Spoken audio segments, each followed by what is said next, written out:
Hello dear student, how are you. स्वागत है आप सभी लोगों का अर्थशास्त्र का जीरो टू हीरो सीरीज में, जहां हम लोग 30 दिनों के अंदर क्लास 12th का व्यष्टि अर्थशास्त्र और समष्टि अर्थशास्त्र में जितने भी टोटल 30 चैप्टर्स हैं, उन 30 चैप्टर्स का वन शॉट वीडियो आएगा, जिसमें हम लोग 30 दिनों के अंदर अंदर पूरा का पूरा समष्टि अर्थशास्त्र और पूरा का पूरा व्यष्टि अर्थशास्त्र को खत्म कर देंगे। जिसमें अभी जो आपको इकोनॉमिक्स में डरा रहा है, अगर आप इकोनॉमिक्स में अभी कुछ नहीं पढ़े हैं, एकदम जीरो लेवल पे इकोनॉमिक्स समझ में नहीं आता है, अगर आप हमसे ये मेरा 30 डेज कर लेते हैं, 30 डेज वाला हर एक शॉर्ट का वीडियो देख लेते हैं, तो आप डेफिनेटली इकोनॉमिक्स में यहां से लेकर के आप यहां तक पहुंच जाओगे और इकोनॉमिक्स का मास्टर बन जाओगे। फिर आपको इकोनॉमिक्स कभी भी परेशान नहीं करने वाला है। ठीक है, झारखंड बोर्ड के स्टूडेंट, बिहार बोर्ड के स्टूडेंट, यूपी बोर्ड के स्टूडेंट, चाहे आप लोगों या चाहे आप किसी और अदर बोर्ड के स्टूडेंट हैं, अगर आपका क्लास 12th में इकोनॉमिक्स यानी कि अर्थशास्त्र है और अगर आपका व्यष्टि अर्थशास्त्र यानी कि माइक्रो इकोनॉमिक्स और समष्टि अर्थशास्त्र अगर मैक्रो इकोनॉमिक्स है, तो इन सभी का video one shot chapter by chapter video आएगा।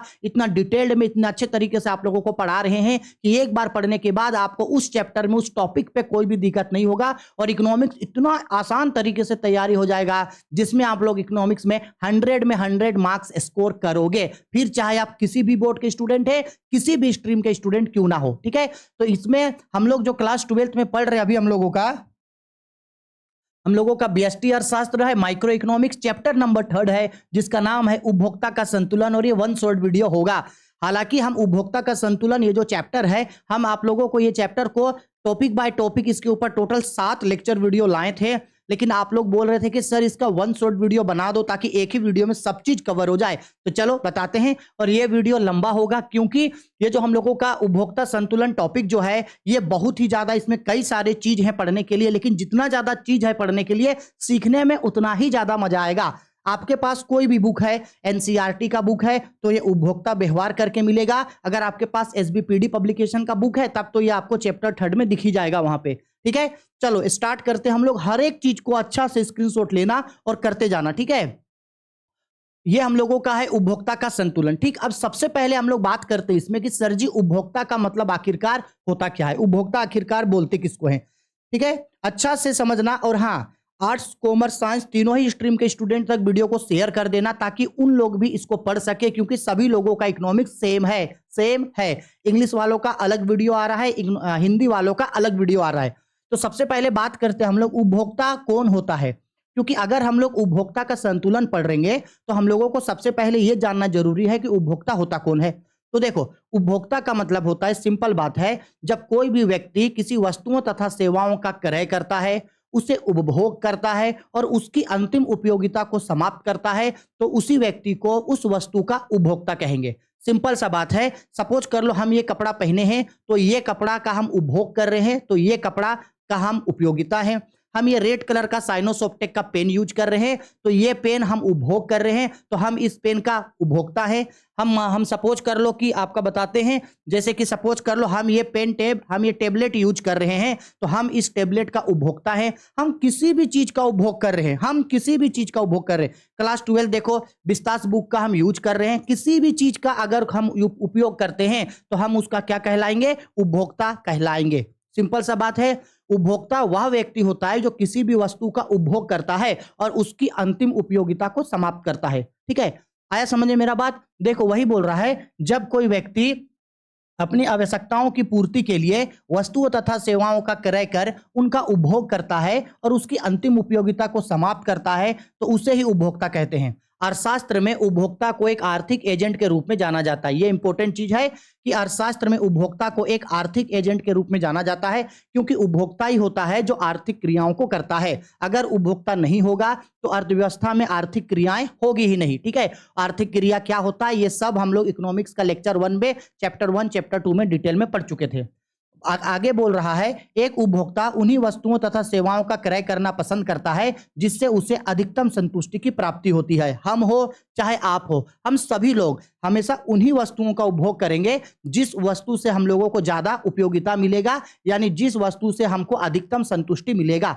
मेरे नजरों में जिस पेन का संतुष्टि ज्यादा है, हम उस पेन को यूज करेंगे। जिस वस्तु का संतुष्टि मेरे नजरों में ज्यादा है, हम उस वस्तु का उपभोग करेंगे। हर उपभोक्ता वही करता है, जो चीज उसके लिए ज्यादा यूजफुल है, हमेशा वो उसी वस्तु का उपभोग करता है।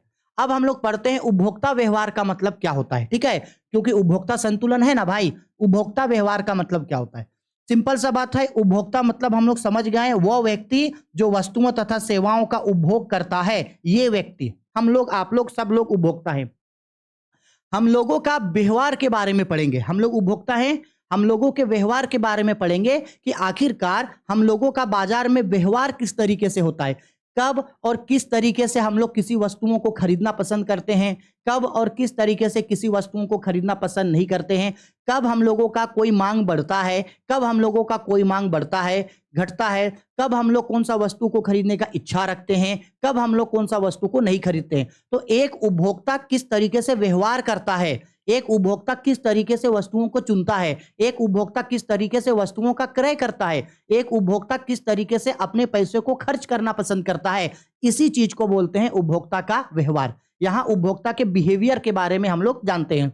वही बोल रहा है, उपभोक्ता के व्यवहार से आशय एक ऐसी प्रक्रिया से होती है जिसमें एक उपभोक्ता अपनी सीमित आय के आधार पर वस्तुओं तथा सेवाओं का चुनाव करता है जिससे वह अधिक से अधिक संतुष्टि प्राप्त कर सके। इससे यह पता चलता है कि उपभोक्ता कब और किस तरह से वस्तुओं का क्रय करता है। उपभोक्ता व्यवहार से यह पता चलता है कि जो भी उपभोक्ता है वो किस तरीके से वस्तुओं का चयन करता है या वस्तुओं को चुनना पसंद करता है। आया समझ में मेरा बात? ठीक है, चलो आगे बढ़ते हैं। नेक्स्ट, हर एक चीज का स्क्रीनशॉट लेते जाना, बहुत इजी लैंग्वेज में हर चीज को लिखाए हैं। देखो आगे हो रहा है उपभोक्ता संतुलन। हम लोग ये तो जान गए कि हम सभी लोग उपभोक्ता हैं, हम लोग ये भी जान गए कि हम लोगों का अलग अलग व्यवहार होता है, अलग अलग तरीके से वस्तुओं को खरीदते हैं। अब हम सभी ये जो उपभोक्ता हैं, हम लोग आखिरकार संतुलन में कब आएंगे?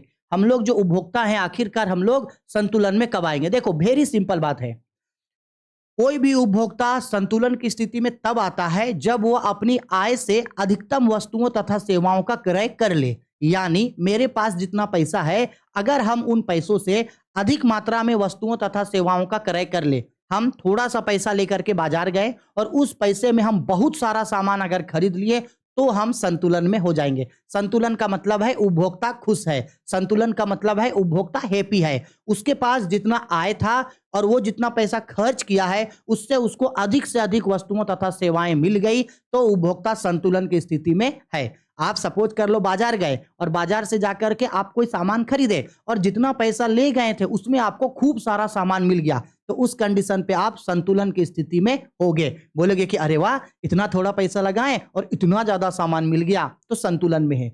उसी का जस्ट विपरीत, अगर मान लो कि आप बहुत ज्यादा पैसा खर्च किए और आपको सामान बहुत कम मिला, तो आप उदास हो जाओगे, बोलोगे कि पैसा इतना खर्चा किए, सामान तो अच्छा मिला ही नहीं, घटिया सामान मिला, वो दुकान अब हम दोबारा नहीं जाएंगे, फालतू सामान देता है, नहीं जाएंगे। उस कंडीशन पे आप संतुलन पे नहीं होगे। ठीक है, तो संतुलन का पहला मतलब ये समझ सकते हैं, कोई उपभोक्ता जो व्यय किया है उससे ज्यादा मात्रा में वस्तुओं तथा सेवाओं का उपभोग किया तो उसको बोलेंगे संतुलन में है। या संतुलन का मतलब दूसरा एक ऐसे भी समझ सकते हैं, कोई भी उपभोक्ता जितना पहले पैसा खर्च करता था अभी भी वो उतना ही पैसा खर्च करता है, अपना उपभोग को यानी अपना व्यय को ना तो वो बढ़ा रहा है ना तो घटा रहा है। जैसे सपोज कर लो, पहले हम 100 रुपया कमाते थे और 100 रुपया में हम 30 रुपया खर्च करते थे। 100 रुपया कमाते हैं, 100 रुपया में 30 रुपया खर्च करते हैं। आज भी हम 30 रुपया खर्च कर रहे हैं, कल भी हम 30 रुपया खर्च करेंगे। यानी हम अपने व्यय को नहीं बढ़ा रहे हैं, नहीं घटा रहे हैं। पहले जितना खर्च करते थे अभी भी इतना खर्च करते हैं, ना तो बढ़ा रहे हैं ना तो घटा रहे, तो ये भी संतुलन कहलाएगा। संतुलन मतलब हम चेंज नहीं हो रहे, हम पहले जितना खरीदते थे हम अभी भी उतना ही खरीदेंगे, ना तो हम ज्यादा खरीदेंगे ना तो कम खरीदेंगे, ना तो हम ज्यादा खर्च करेंगे ना तो कम खर्च करेंगे, हम उतना ही खर्च करेंगे जितना पहले करते थे। तो इसको भी उपभोक्ता का संतुलन आप बोल सकते हो। देखो वही बोल रहा है, उपभोक्ता का संतुलन एक ऐसी स्थिति होती है जहां कोई उपभोक्ता अपनी सीमित आय से अधिक वस्तुओं का क्रय करता है जिससे उससे अधिक से अधिक संतुष्टि की प्राप्ति होती है। अतः एक उपभोक्ता संतुलन की स्थिति में तब आता है जब वह अपनी दी हुई आय से बाजार में अधिक से अधिक वस्तुओं का क्रय कर लेता है। ठीक है, तो इसको भी हम लोग उपभोक्ता का संतुलन बोल सकते हैं, या नहीं तो दूसरे शब्दों में भी बोल सकते हैं। दूसरे शब्दों में यह भी कहा जा सकता है कि जब कोई उपभोक्ता अपनी व्यय की मात्रा में कोई परिवर्तन नहीं करता है तो उसे ही उपभोक्ता का संतुलन कहा जाता है। व्यय की मात्रा में कोई परिवर्तन नहीं कर रहा है, पहले जितना वो पैसा खर्च करता था अभी भी वो उतना ही पैसा खर्च कर रहा है, तो इसे हम लोग उपभोक्ता का संतुलन बोलेंगे। ठीक है, दोनों ही कंडीशन पे उपभोक्ता का संतुलन होगा। इतना साधारण शब्दों में इतना अच्छे तरीके से आप लोगों को बताएंगे ना, जीवन में आप उसको कभी नहीं भूलोगे। ये बहुत इंपॉर्टेंट टॉपिक है साहब। उपयोगिता क्या है? उपयोगिता को हिंदी में इंग्लिश में बोला जाता है यूटिलिटी। उपयोगिता को इंग्लिश में क्या बोला जाता है? यूटिलिटी। इसको अच्छा से समझना। उपयोगिता का मतलब सिंपल है, किसी भी वस्तु में मौजूद वह गुण जो किसी उपभोक्ता की आवश्यकताओं को संतुष्ट करता है। हम लोग अगर कोई भी सामान को खरीदते हैं ना, चाहे वो कोई भी सामान है, हम लोग उस सामान को इसलिए खरीदते हैं क्योंकि हमको लगता है कि उस सामान से हमको उपयोगिता ज्यादा मिलेगा। आवश्यकता संतुष्टि यानी वस्तु में मौजूद वह शक्ति जो किसी भी उपभोक्ता के आवश्यकताओं को संतुष्ट करा सकता है, उसे ही उस वस्तु की उपयोगिता कहते हैं। हर वस्तु में अपनी एक उपयोगिता होती है और कोई भी उपभोक्ता उन्हीं उपयोगिताओं के लिए ही वस्तुओं का क्रय करता है। जिन वस्तुओं की उपयोगिता ज्यादा होती है, उपभोक्ता उनका उपभोग ज्यादा करता है, और जिन वस्तुओं की उपयोगिता कम होती है, उपभोक्ता उनका उपभोग कम करता है। जैसे सपोज कर लो, हम आपको बोलते हैं, एकदम नॉर्मल से समझना, हम आपको ऑप्शन दे रहे, रुक जाओ, ठीक है, देखना, अभी तुरंत आपको यह समझ में आ जाएगा कि उपयोगिता किस तरीके से होता है और किस तरीके से आप उपभोग करोगे। मेरे हाथ में देखो ये दो पेन है, ठीक है, एक आप देखोगे तो ये देखो एक साइनस ऑप्टेक का पेन है। आई होप मैक्सिमम स्टूडेंट जो अभी इस वीडियो को देख रहे हैं, मैक्सिमम स्टूडेंट के पास साइनस ऑप्टेक का पेन होगा। जिसके पास साइनस ऑप्टेक का पेन होगा नीचे कमेंट करके बताना, ठीक। और दूसरा मेरे पास है ये परमानेंट इंक मार्कर। हम मान लो आप एक स्टूडेंट है जो कॉपी में लिखते हो, हम आपको अगर बोलेंगे कि आपके नजरों में इन दोनों पेन के मुकाबले कौन सा पेन आपके लिए ज्यादा यूजफुल है, पहले बताओ। ये पेन ये आपके लिए ज्यादा सही होगा या मार्कर आपके लिए ज्यादा सही होगा? ध्यान रखना, आप स्टूडेंट हैं, आपको कॉपी में लिखना है, तो बताओ आपके लिए ये पेन ज्यादा यूजफुल होगा या ये पेन ज्यादा यूजफुल होगा? आप बोलोगे सर ये पेन ज्यादा यूजफुल है, ये जो मार्कर है इसमें हम कॉपी में कैसे लिखेंगे, इसमें अगर कॉपी में लिखेंगे तो एकदम बड़ा बड़ा लिखाएगा, पूरा पेपर ही मेरा फट जाएगा, एक पेपर में लिखेंगे तो 3-4 पेज में दिखाई देगा, ये तो मेरे लिए यूजफुल नहीं है। हाँ, ये व्हाइट बोर्ड में आप लिख सकते हो इससे, लेकिन ये मेरे लिए यूजफुल होगा क्योंकि आपको इसको क्या में लिखना है? कॉपी में। यानी ये दोनों ही पेन तो लिखने का ही काम कर रहा है, और मान लो कि ये भी पेन हम दे रहे हैं जिससे हम डिजिटल बोर्ड में लिख रहे हैं, तो बताओ इन तीनों पेन में से आपके लिए कौन सा ज्यादा उपयोगिता है? पता है, बीच वाला पेन आपके लिए ज्यादा उपयोगिता है। तो आप इन तीनों पेन में से कौन सा पेन को खरीदोगे? ये साइनस ऑप्टेक का पेन। क्यों? क्योंकि आपके लिए इस वस्तु का उपयोगिता ज्यादा है, तो इसीलिए आप इन वस्तुओं को खरीदोगे और इन वस्तुओं को छोड़ दोगे। लेकिन अगर अपना बात करें, हम अगर ये डिजिटल बोर्ड में पढ़ा रहे हैं, तो क्या ये पेन से हम डिजिटल बोर्ड में लिख पाएंगे? नहीं लिख पाएंगे। क्या हम ये इंक मार्कर से डिजिटल बोर्ड में लिख पाएंगे? नहीं लिख पाएंगे। तो मेरे लिए डिजिटल बोर्ड में हमको लिखने के लिए क्या होगा? ये जो पेन होता है डिजिटल बोर्ड के लिए आया है, इससे लिखेंगे। यानी पेन तो ये सब है, लेकिन मेरे लिए इन तीनों पेन के मुकाबले ज्यादा उपयोगिता किसका है? इसका। तो हम इन दोनों पेन साइनस ऑप्टेक और ये इंक मार्कर, इसको छोड़ करके हम इस यूज के लिए किसको खरीदेंगे? इसको लेंगे, क्योंकि मेरे लिए इसका उपयोगिता इन दोनों की तुलना में ज्यादा है। समझ में आया? यही होता है कि हर वस्तु में अपनी एक उपयोगिता होती है और उन्हीं उपयोगिताओं के लिए हम लोग उस वस्तु का उपभोग करते हैं। कोई भी वस्तु ले लो, चाहे आप रोटी खा रहे हैं, खाना खा रहे हैं, आइसक्रीम खा रहे हैं, हम ये कपड़ा पहने हुए हैं, हर एक चीज में उपयोगिता होती है और उन्हीं उपयोगिता के लिए कोई भी उपभोक्ता वस्तुओं का क्रय करता है। क्लियर है? और उपयोगिता को यूटिल्स में मापा जाता है, ठीक है, यूटिल्स में मापा जाता है। अभी इतना याद रखना। देखो क्या बोल रहा है, उपयोगिता से आशय वस्तुओं की आवश्यकता संतुष्टि की शक्ति से होती है। किसी वस्तु की आवश्यकता संतुष्ट करने की शक्ति को ही वस्तु की उपयोगिता कहा जाता है। किसी भी वस्तु में आवश्यकता संतुष्ट कराने का जो शक्ति होगा वही उपयोगिता कहलाएगा। हर वस्तु की अपनी उपयोगिता होती है। एक उपभोक्ता इन्हीं उपयोगिताओं के लिए ही वस्तुओं का उपभोग करता है। सामान्यतः जिस वस्तु से अधिक उपयोगिता मिलती है उनका उपभोग ज्यादा किया जाता है और जिन वस्तुओं से उपयोगिता कम मिलती है उनका उपभोग कम किया जाता है। किसी वस्तु में मौजूद उपयोगिता की माप यूटिल्स में की जाती है। कौन सा वस्तु में कितना उपयोगिता है, ये इसका माप हम लोग यूटिल से करेंगे। क्लियर है? आई होप आपको समझ में आ गया है। जीवन में आप कभी नहीं भूलोगे जीवन में इस चीज को आप। चलो अब हम लोग आते हैं उपयोगिता की विशेषताएं, कि एक उपयोगिता की क्या क्या विशेषताएं होती है। तो देखो भाई, एक उपयोगिता की निम्नलिखित प्रमुख विशेषताएं होती है। सबसे पहला, यह एक मनोवैज्ञानिक धारणा है। It is a psychological phenomena. या एक मनोवैज्ञानिक धारणा है, it is a psychological phenomena. क्यों मनोवैज्ञानिक धारणा? इसलिए है कौन से वस्तु में कितना उपयोगिता है, इस चीज का पता हमको नहीं चलेगा। हम इसको माप नहीं सकते हैं कि कौन सा वस्तु में कितना उपयोगिता है, बस हम ऑब्जर्व कर सकते हैं कि इन तीनों पेन में से आपके लिए ज्यादा उपयोगिता वाला कौन है, ये, तो ये इसका उपयोगिता ज्यादा हो गया। मेरे नजरों में इन तीनों पेन में से ये ज्यादा उपयोगिता है, ये मेरे लिए ज्यादा यूजफुल है। बस हम इसको मान सकते हैं कि उपयोगिता ज्यादा है, इसको माप नहीं सकते हैं। माप नहीं सकते कि उपयोगिता कितना है, ये मापा नहीं जा सकता है। इसके बाद उपयोगिता को देखा या छुआ नहीं जा सकता है, ये इसके उपयोगिता को देखा या छुआ नहीं जा सकता है। इसकी माप संतुष्टि से की जाती है, बिल्कुल सही। उपयोगिता का माप हमेशा किससे किया जाता है? संतुष्टि से। अगर हम किसी वस्तु से ज्यादा संतुष्ट हो गए तो मेरे लिए उसका उपयोगिता ज्यादा है, और जिस वस्तु से संतुष्ट नहीं हुए मेरे लिए उसका उपयोगिता कम है। या नैतिक सिद्धांतों से प्रभावित नहीं होता, यह आपका मोरालिटी से संतुष्ट नहीं होता। आप क्या सोचते हैं, इससे प्रभावित ये नहीं होता है, उस वस्तु ने कितना उपयोगिता दिया इससे होता है। यह वस्तुओं एक वस्तु पर अलग अलग उपयोगिता हो सकती है, बिल्कुल सही है। एक वस्तु पर अलग अलग उपयोगिता हो सकती है, जैसे ये पेन, इसका मेरे लिए इसका उपयोगिता ज्यादा है, आपके लिए उपयोगिता ज्यादा नहीं होगा, तो वही बोल रहा है। ठीक है, चलो आगे बढ़ते हैं। नेक्स्ट आगे नेक्स्ट, क्या उपयोगिता की माप की जा सकती है? मोस्ट इंपोर्टेंट चीज सर जी, मोस्ट इंपोर्टेंट। क्या उपयोगिता का माप की जा सकती है? अभी अभी तो हम लोग उपयोगिता को ऊपर में देखे थे ना, विशेषता में, तो क्या पढ़े थे कि उपयोगिता एक मनोवैज्ञानिक धारणा है, इसको देखा या छुआ नहीं जा सकता। क्या उपयोगिता की माप की जा सकती है? तो जवाब है हाँ, उपयोगिता की माप की जा सकती है। और उपयोगिता की माप के लिए दो सिद्धांत बनाया गया। उपयोगिता का माप के लिए दो सिद्धांत बनाया गया।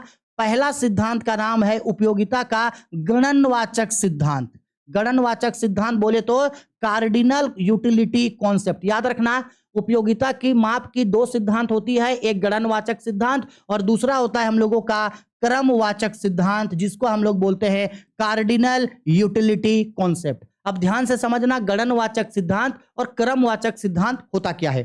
पहले इतना समझ लो, ये जो गणनवाचक सिद्धांत है इसके बारे में मार्शल ने बताया था, और जो क्रमवाचक सिद्धांत है इसके बारे में हिक्स ने बताया था। नाम याद रखना, कौन से अर्थशास्त्री ने गणनवाचक को बताया था? मार्शल ने। और क्रमवाचक को बताया था हिक्स ने। और गणनवाचक सिद्धांत और क्रमवाचक सिद्धांत क्या होता है, इसको पहले अच्छा से समझना, एग्जाम में पूछता है ये बोर्ड में। ठीक है, ध्यान से समझना, गणनवाचक और क्रमवाचक सिद्धांत होता क्या है। देखो, सबसे पहले समझ लो गणनवाचक सिद्धांत क्या होता है। तो आंसर में लिखे हैं, देखो, उपयोगिता का गणनवाचक सिद्धांत को समझ रहे, पहले स्क्रीनशॉट ले लो इसका और एज इट इज ऐसे कॉपी में लिख लेना। देखो क्या बोल रहे हैं, हाँ, किसी वस्तु की उपयोगिता को मापा जा सकता है।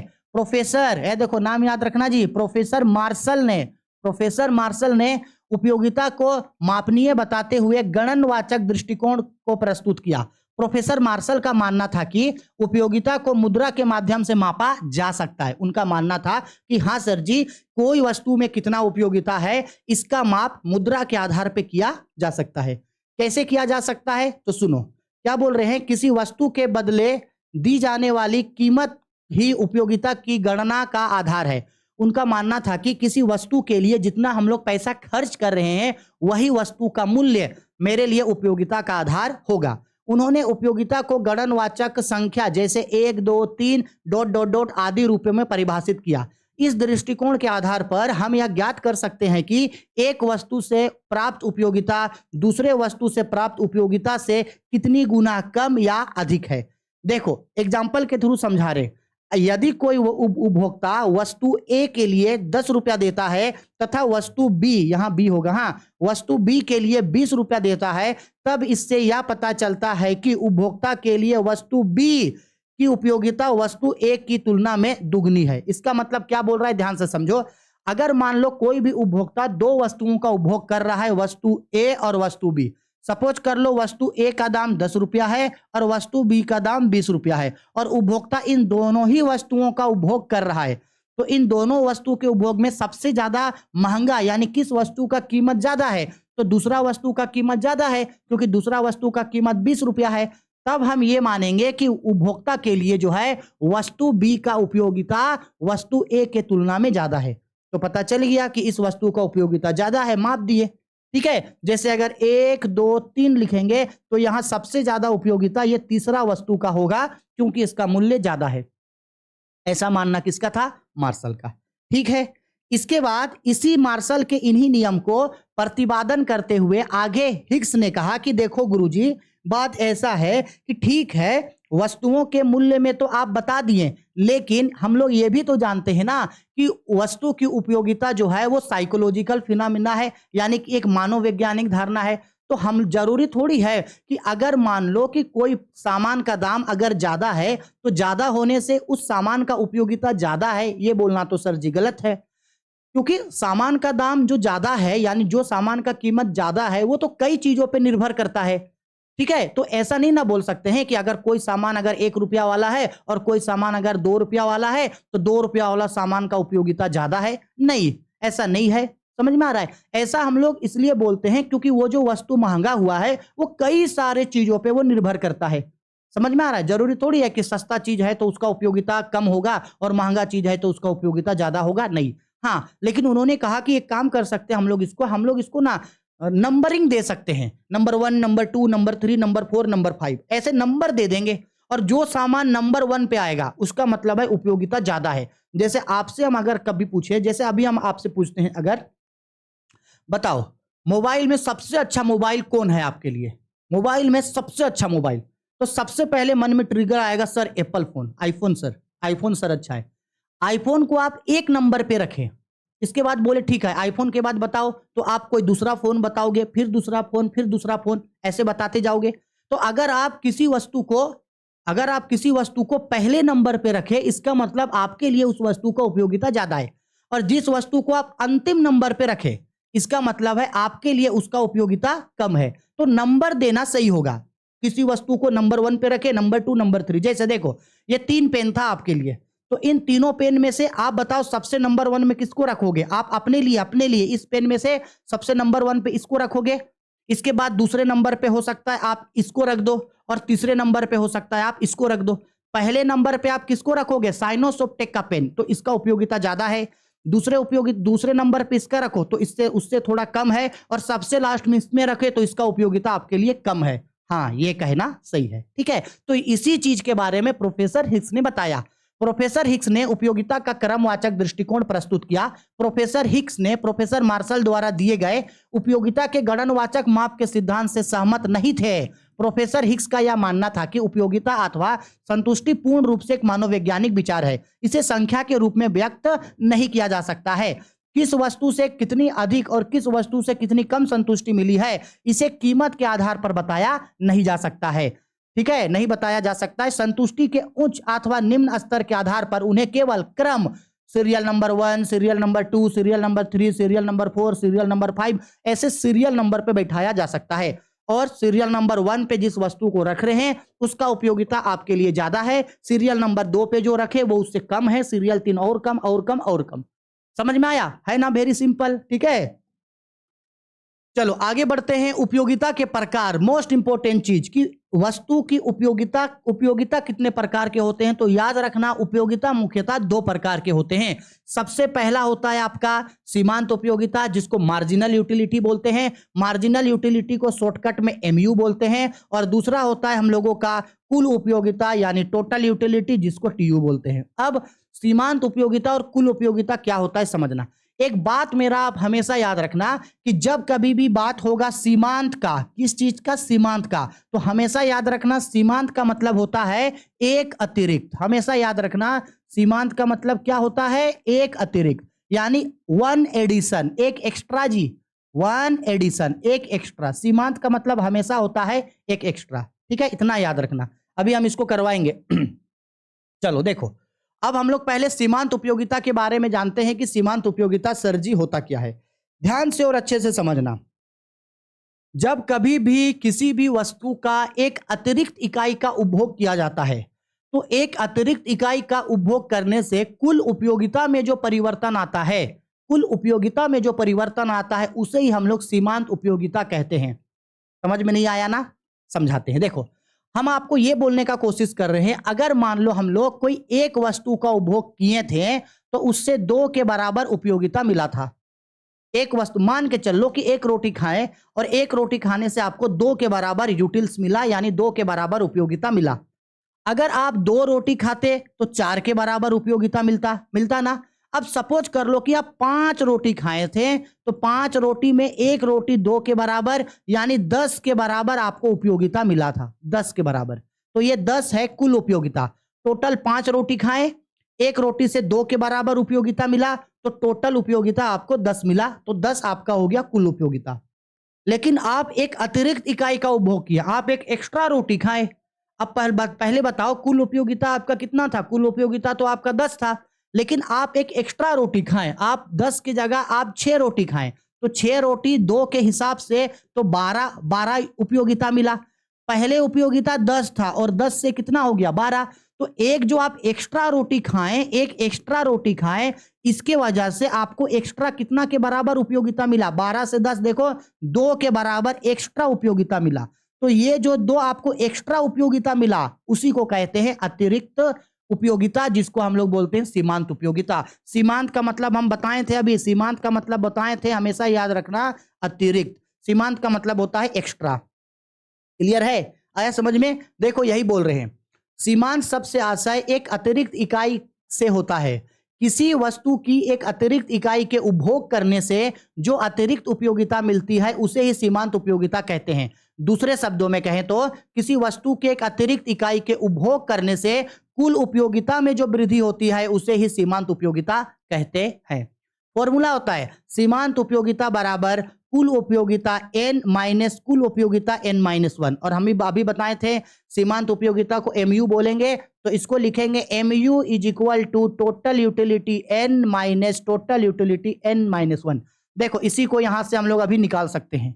देखो टोटल यूटिलिटी मार्जिनल यूटिलिटी कैसे निकालेंगे? mu इज इक्वल टू, पहले बताओ total utility n, total utility n का मतलब है अभी कितना हो गया? अभी 12 उपयोगिता हो गया, minus total utility n minus 1। पहले वो सामान कितने का था? कुल उपयोगिता, पहले कुल उपयोगिता 10 था, घटा देना, घटा करके 2 आएगा, ये मेरा हो गया इसका आंसर। यानी 2 के बराबर हमको अतिरिक्त उपभोग की इकाई मिली है। आ गया बात समझ में? अच्छा से स्क्रीनशॉट लो और अच्छा से इसको नोट डाउन कर लेना। हो गया? चलो आगे बढ़ते हैं। नेक्स्ट हम लोग आगे बढ़ते हैं, एक क्वेश्चन उठा ले रहे हैं। देखो सीमांत उपयोगिता के ऊपर एक क्वेश्चन बोला गया है, यदि किसी वस्तु की 10 इकाई के उपभोग से 150 यूटिल्स संतुष्टि की प्राप्ति होती है, यानी अगर हम मान लो कि पहले अगर हम 10 वस्तुओं का उपभोग करते थे, 10 वस्तुओं का उपभोग करते थे, n इज इक्वल टू 10 था, तो इससे मिलने वाला टोटल यूटिलिटी कितना था? टोटल यूटिलिटी n माइनस 1 ना। टोटल यूटिलिटी n माइनस 1 पहले कितना था? पहले था 150, और अब बोल रहा है 11 इकाई का उपभोग किए तो ये 160 हो गया। यानी कि अभी अगर TUN इज इक्वल टू अगर 160 हो गया है तो हमको बोल रहा है कि अतिरिक्त उपभोग क्या होगी, यानी मार्जिनल यूटिलिटी क्या होगा? तो marginal utility is equal to total utility n minus total utility n minus 1। n का मतलब है कि अभी कितना उपभोग किए, n माइनस 1 का मतलब होता है पहले कितना था कुल उपयोगिता। तो अभी कुल उपयोगिता कितना है? अभी कुल उपयोगिता देखो आपका, एक मिनट, हाँ अभी कुल उपयोगिता है 160 हो गया, माइनस पहले कुल उपयोगिता कितना था? 150 घटा देंगे, घटा करके 10 हो गया। यानी पहले हम लोग 10 वस्तु का उपभोग करते थे और अभी 11 वस्तुओं का उपभोग किए, तो एक जो एक्स्ट्रा वस्तु का उपभोग किए तो उसके लिए कितना एक्स्ट्रा यूटिलिटी मिला? 10 मिला। यही कहलाता है सीमांत उपयोगिता। क्लियर है? ठीक है, चलो अच्छा से स्क्रीनशॉट लेके नोट डाउन कर लेना। आगे अब हम लोग आते हैं सीमांत उपयोगिता को टेबल से दिखाना, मोस्ट इंपोर्टेंट। देखो यहां पे वही दिया है, सीमांत उपयोगिता कुल उपयोगिता x है। और याद रखना, हाँ हम अभी पहले आप इतना याद रख लेना कि जैसे जैसे हम लोग किसी वस्तु के उपभोग की इकाइयों को बढ़ाते हैं, यानी क्वांटिटी को जैसे जैसे हम लोग बढ़ाते जाएंगे, पहले 1 पीस खाएं, फिर 2, फिर 3, फिर 4, फिर 5, फिर 6, फिर 7, उपभोग का इकाई बढ़ रहा है ना, वैसे वैसे उससे मिलने वाला सीमांत उपयोगिता घटता है। ऐसा क्यों होता है आगे हम आप लोगों को समझाएंगे। अभी बस इतना याद रखना, जैसे जैसे किसी एक वस्तु के उपभोग की इकाइयों को बढ़ाया जाता है उससे मिलने वाला सीमांत उपयोगिता घटते जाता है, क्योंकि एक समय के बाद उपभोक्ता संतुलन में हो जाता है। ठीक है, देखो यहां देखो, एक वस्तु का जब हम लोग उपभोग किए थे, एक वस्तु का जब उपभोग किए तो 40 के बराबर सीमांत उपयोगिता मिला। 2 वस्तु में 30 मिला, 3 वस्तु में 20 मिला, 4 वस्तु में 10 मिला, 5 वस्तु में 0। ये जहां पे 0 हो गया है, यहां पे उपभोक्ता संतुलन में हो गया है। किसमें हो गया है? उपभोक्ता संतुलन में हो गया है। और यहां पे सीमांत उपयोगिता घट तो रहा है, लेकिन सीमांत उपयोगिता यहां तक क्या है? धनात्मक है। और जैसे ही उपभोक्ता संतुलन पे आ जाता है, फिर भी उपभोग का इकाई को बढ़ाता है, तो उससे मिलने वाला उपयोगिता धनात्मक से ऋणात्मक हो जाता है। यानी देखो यहां सीमांत उपयोगिता धनात्मक से क्या हो गया? ऋणात्मक। यहां सीमांत उपयोगिता घट रहा है लेकिन पॉजिटिव है, यहां उपभोक्ता संतुलन में आ गया और फिर भी बढ़ा रहा है, तो ये कहां चला गया? ऋणात्मक में, माइनस में। और पता है इसी चीज को, इसी नियम को पता है क्या कहा जाता है? इसी नियम को गोस्सेन का पहला नियम कहा जाता है, जिसको बोलते हैं हम लोग सीमांत उपयोगिता ह्रास नियम। आगे हम बताएंगे, इसी नियम को बोला जाता है सीमांत उपयोगिता ह्रास नियम। अब अगर इसी चीज को हमको अगर टेबल में दिखाना है तो बिल्कुल टेबल में दिखा सकते हैं। देखो इसी चीज को अगर हमको टेबल में दिखाना है तो बिल्कुल हम लोग टेबल में दिखा सकते हैं। ये 0 हो गया, ये x हो गया और ये हम लोगों का हो गया y। ठीक है, कुछ नहीं करेंगे। यहाँ पे नंबर, यहाँ वस्तु x है, नंबर दे दो 1 2 3 4 5 6 7। 1 2 3 4 5 6 7। यहाँ उपभोग का इकाई सपोज कर लो ये 10 हो गया, 20। ये उपभोग का इकाई हो गया, ये हम लोगों का 10 हो गया, 20 हो गया, 30 हो गया, 40 हो गया, 50। 10 हो गया, 20 हो गया, 30 हो गया, 40 हो गया, 50। यहाँ नीचे माइनस में आ जाएगा, -10 हो जाएगा। नीचे बढ़ाएंगे तो ये -20 हो जाएगा, नीचे बढ़ाएंगे तो ये -30 हो जाएगा। अब मिला दो, जो जो जहां जहां है वहां वहां उसको मिला दो। चलो बताओ तो, 1 में कितना था? 40। ये 1 है, 1 के सीधा में ठीक यहाँ पे 40, देखो ये यहाँ बनेगा। फिर 2 में कितना हो गया? 30, तो देखो 2 के सीधा 30 के सामने 2 में 30 हो गया। 3 में कितना हो गया? 20। 3 में देखो कितना हो गया? 3 में 20 हो गया। 4 में कितना हो गया? 10। 4 में 10 हो गया। 5 में कितना हो गया? 0। 0 हो गया। इसके बाद 6 में देखो -10 हो गया तो नीचे गिर जाएगा। 6 में हो जाएगा, देखो यहाँ हम लोगों का 6 में हो जाएगा हम लोगों का यहाँ -10। 7 में हो जाएगा हम लोगों का -20 हो गया। अब इसी चीज को ये थोड़ा इधर उधर बन गया, लेकिन जब आप कॉपी में बनाओगे ना तो ये एकदम ये आप लोगों का सीधा सीधा बनेगा। कॉपी में एकदम आपका सीधा सीधा ये बनेगा। इस तरीके से इसको एक लकीर का सहायता से हम लोग क्या करेंगे? मिला देंगे। समझ में आया इसको? अब अगर इसको आपको दिखाने का मन करता है ऐसे दिखाओ, नहीं दिखाना इसको तोड़ के दिखाना है तो तोड़ के दिखाना। जैसे अगर मन करता है कि नहीं सर ऐसे नहीं दिखाएंगे, ऐसे दिखाएंगे, तो देखो ऐसे दिखा देना। जैसे मन करेगा वैसे आप इसको दिखा सकते हो। ठीक है, ये यहाँ पे हम लोगों का माइनस में चला गया। ये पहला सिचुएशन है, ये दूसरा सिचुएशन, ये तीसरा, ये चौथा, ये पांचवा, ये छठा और ये सातवां। है समझ में? इसी चीज को हम लोग बोलते हैं सीमांत उपयोगिता नियम। और याद रखना, अभी फिर समझा दे रहे हैं, इसी को गोस्सेन का पहला नियम बोला जाता है। क्या बोला जाता है? इसी को गोस्सेन का पहला नियम। गोस्सेन का पहला नियम। और इसी का हम लोगों का नाम है सीमांत उपयोगिता ह्रास नियम। सीमांत उपयोगिता ह्रास नियम। ठीक है, क्योंकि आगे हम अभी बताएंगे सीमांत उपयोगिता ह्रास नियम यही होता है। सीमांत उपयोगिता ह्रास नियम यही होता है। ठीक है, आगे हम समझाएंगे इसको। अभी हो गया? अच्छा से स्क्रीनशॉट ले लो और इसको लिख लेना। ठीक है, चलो आगे।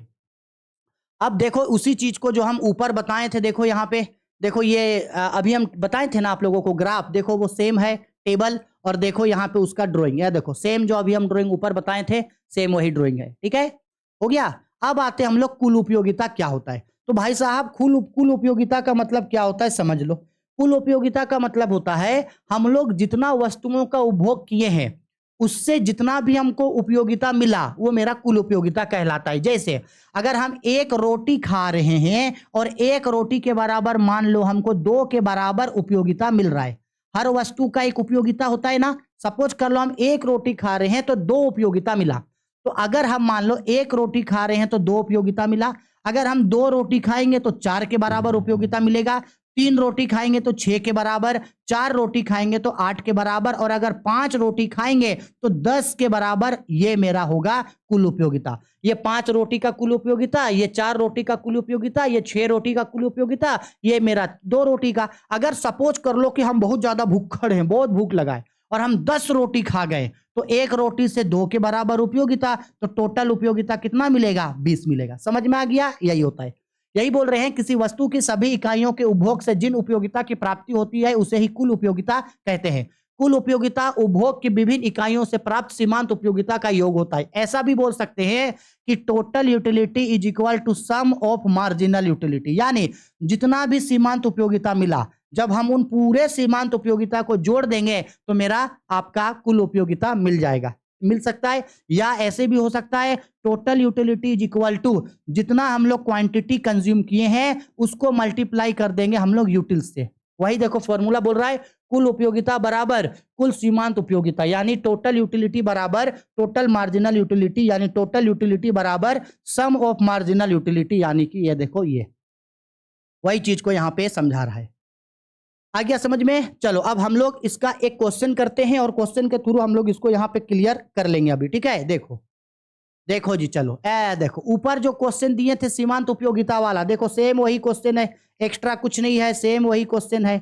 देखो भाई साहब, किसी वस्तु x का इकाई उपभोग कर रहे हैं 1 2 3 4 5 6, जैसे जैसे वस्तु x का इकाई बढ़ रहा है वैसे वैसे उससे मिलने वाला सीमांत उपयोगिता मार्जिनल यूटिलिटी घट रहा है। एक वस्तु से 40 के बराबर उपयोगिता मिला, 2 वस्तु हुआ तो 30 हो गया, 3 हुआ तो 20 हो गया। हम बस रेंडमली माने हैं, आपको जो मानना है मानना, बस इतना याद रखना जैसे जैसे उपभोग का इकाई बढ़ेगा वैसे वैसे उससे मिलने वाला उपयोगिता घटेगा। क्लियर? अब सीमांत उपयोगिता कैसे निकलेगा तो बता, कुल उपयोगिता तो बताओ ना, अभी फॉर्मूला बताए ना, total utility is equal to sum of marginal utility, यानी टोटल यूटिलिटी में मार्जिनल यूटिलिटी का टोटल निकलेगा। तो उसी फॉर्मूला से देखो निकालते हैं। यहां पे सीमांत उपयोगिता 40 है तो यहां कुल उपयोगिता भी आपका कितना होगा? 40 होगा। फिर दूसरे नंबर पे 2 वस्तु का उपभोग किए तो बताओ पहले से सीमांत उपयोगिता कितना था? 40 था।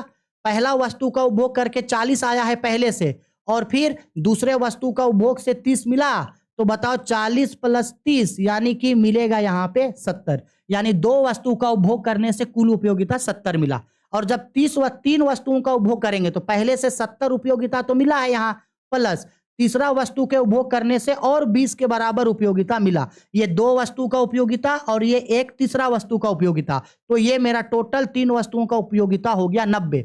और 90 देखो, अब अगर 4 वस्तुओं का उपभोग करेंगे हम लोग यहां तो बताओ 3 वस्तुओं का उपभोग करने का उपयोगिता 90 था, प्लस चौथा वस्तु का उपभोग करने से एक्स्ट्रा 10 उपयोगिता मिला तो उपयोगिता हो गया 100 के बराबर। यहां पहले से उपयोगिता 100 है, पांचवा वस्तु का उपभोग किए तो 0 उपयोगिता मिला, 0 उपयोगिता मिला है तो यानी कि 100। याद रखना, जहां सीमांत उपयोगिता शून्य हो जाएगा, जहां सीमांत उपयोगिता क्या हो जाएगा? शून्य हो जाएगा, वहां उपभोक्ता पूर्ण संतुलन पे आ जाता है। ठीक है, इसके बाद फिर देखो पूर्ण संतुलन के बाद उपभोग का इकाई बढ़ाया तो धनात्मक से ऋणात्मक हो गया उपयोगिता, तो 100 हो गया और ये -10 है तो यहां से उपयोगिता घटना स्टार्ट कर देगा, कुल उपयोगिता भी तब घटने लगेगा। ठीक है, यानी कि ये हो गया यहाँ पे मेरा 90 माइनस देखो 20 हो गया तो यहाँ पे कुल उपयोगिता हो गया मेरा 70। यानी यहां देख के अगर हम बात करें ना तो हम लोगों को 2-3 चीज यहां से सीखने को मिलेगा। रिश्ता अगर हम बताना चाहें किसमें? सीमांत उपयोगिता और कुल उपयोगिता में अगर हम रिश्ता बताना चाहें किसमें किसमें? मार्जिनल यूटिलिटी और टोटल यूटिलिटी, सीमांत उपयोगिता और कुल उपयोगिता में रिश्ता बताना चाहें तो भाई साहब 3 रिश्ता होगा। सबसे पहला रिश्ता, जब तक कुल उपयोगिता बढ़ रही है, यहां देखो जब तक कुल उपयोगिता धनात्मक है, घट तो रहा है लेकिन धनात्मक है, 0 से 40 से लेकर के आपका देखो 10 तक, यहां जब तक सीमांत उपयोगिता धनात्मक है तब तक कुल उपयोगिता देखो बढ़ रहा है, 40 70 90 100 बढ़ रहा है। यानी जब तक सीमांत उपयोगिता धनात्मक है तब तक कुल उपयोगिता बढ़ेगा, पहला रिश्ता। दूसरा रिश्ता, जहां पे सीमांत उपयोगिता शून्य हो जाएगा, जहां पे सीमांत उपयोगिता शून्य हो जाएगा वहां कुल उपयोगिता अधिकतम होगा, कुल उपयोगिता क्या होगा? अधिकतम होगा।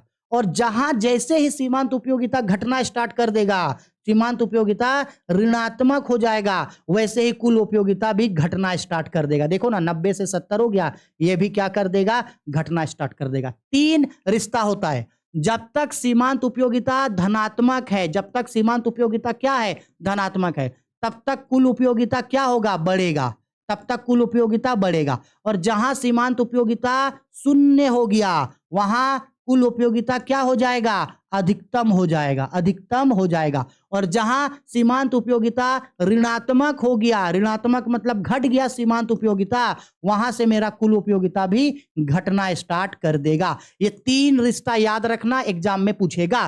पूछेगा 100% हम दे रहे हैं लिख के। झारखंड बोर्ड, यूपी बोर्ड, जितना भी बोर्ड है, यहां से क्वेश्चन बनेगा ही बनेगा आपके एग्जाम में, डेफिनेटली बनेगा। ठीक है, चलो इसका अच्छा से स्क्रीनशॉट ले लो। ले लिए? ले लेना अच्छा से, मेरे साथ साथ पढ़ना है तो हर चीज नोट डाउन करते हुए चलना। ले लिए? ठीक है, चलो आगे। अब हम लोग आगे बढ़ते हैं और लिखते हैं सीमांत उपयोगिता और कुल उपयोगिता में संबंध। हम अभी संबंध को बताए थे ना, सीमांत उपयोगिता और कुल उपयोगिता में निम्नलिखित प्रमुख संबंध होते हैं। पहला, जब तक सीमांत उपयोगिता घटती है परंतु धनात्मक होती है तब तक कुल उपयोगिता बढ़ती है। अभी बताए ना, जब तक सीमांत उपयोगिता धनात्मक होता है तब तक कुल उपयोगिता बढ़ेगा। दूसरा, जब सीमांत उपयोगिता शून्य हो जाती है तो कुल उपयोगिता अधिकतम होती है। और तीसरा, जब सीमांत उपयोगिता घटती है, ऋणात्मक हो जाती है, तब सीमांत उपयोगिता, कुल उपयोगिता भी घटना स्टार्ट कर देता है। अभी समझाए ना, यही तीन रिलेशन को हम अभी ऊपर में समझा रहे थे। क्लियर? इसी चीज को अगर हम लोगों को ग्राफिकल प्रेजेंटेशन में दिखाना है तो बिल्कुल दिखा सकते हैं। देखो यहां समझ लो, देखो यहां पे समझा रहे हैं। देखो वही चीज जो ऊपर लिखे, ये हम लोगों का वस्तु एक्स है, ये उससे मिलने वाला सीमांत उपयोगिता, ये कुल उपयोगिता। जैसे जैसे यहां देखो, इस ये ड्राइंग को अच्छा से बनाना। अच्छा, ये ड्राइंग अगर नहीं समझ में आएगा कैसे बना है तो देखो वो ड्राइंग पहले समझा दे रहे हैं, क्योंकि ये ड्राइंग बहुत इंपॉर्टेंट है एग्जाम के पॉइंट ऑफ व्यू से, इसलिए इसको सीख लो अच्छा से। यह हो गया जीरो, यहां होता है वस्तु एक्स, यहां होता है वस्तु वाई, और ये माइनस वाई हो गया। ठीक है, वस्तु एक्स यहां लिखेंगे एस अक्ष पे, 1 2 3 4 5 6 7 है, 1 2 3 4 5 6 7, 1 2 3 4 5 6 7। यहां देखो वो जीरो से ऊपर भागा है, कितना तक हाईएस्ट भागा भाई? ये 100 तक भागा, बाप रे बड़ा ऊंचा बनेगा। ठीक है, चलो 10 20 30, ये बराबर दूरी होगा यहाँ पे, 30 40 50 60 70 80 90 100, बाप रे बाप। 10 हो गया, 20 हो गया, 30 हो गया, 40 हो गया, 50 हो गया, 60 हो गया, 70 हो गया, 80 हो गया, 90 हो गया, और ये 100 हो गया। 10 20 30 40 50 60 70 80 90 100। ठीक है, चलो, और ये माइनस में आ जाएगा, ये -10 हो जाएगा, ये -20 हो जाएगा। ठीक है, चलो अब देखो इसको मिलाते हैं, एकदम अच्छा से समझना। देखो पहला में देखो, जब वस्तु एक्स का एक उपभोग का इकाई की हम लोग, तो सीमांत उपयोगिता 40 है और कुल उपयोगिता भी 40। तो देखो यहां पे सीमांत उपयोगिता है, देखो 40 है, पहला के लिए भी 40 है और दूसरा के लिए भी 40 है, यानी पहला नंबर पे यहां। फिर दूसरा वस्तु का उपभोग करने से सीमांत उपयोगिता 30 हो गया, जबकि कुल उपयोगिता 70 हो गया। तो देखो सीमांत उपयोगिता घटेगा, सीमांत उपयोगिता कितना हो गया? देखो सीमांत उपयोगिता 30 हो गया, देखो घट गया, 2 का 30 हो गया, और जबकि कुल उपयोगिता बढ़ के 70 हो गया। तो ठीक इसके सीधा में ऊपर में है, देखो 70, ठीक इसके ऊपर में 70 यहां हो गया। देखो सीमांत उपयोगिता घटा तो कुल उपयोगिता बढ़ा। तीसरा पे जब तीन वस्तुओं का उपभोग किए तो सीमांत उपयोगिता 20 हो गया, कुल उपयोगिता फिर बढ़ के 90 हो गया। सीमांत उपयोगिता घट के कितना हो गया? 20 हो गया, और कुल उपयोगिता बढ़ के ठीक इसके सीधा में, ठीक इसके सीधा में, ये देखो 90 यहाँ है, ठीक इसके सीधा में 90 लगभग यहाँ आ गया। और जैसे ही ये चार वस्तु का उपभोग किए, सीमांत उपयोगिता 10 हो गया, कुल उपयोगिता 100 हो गया। सीमांत उपयोगिता ये देखो यहाँ पे कितना हो गया?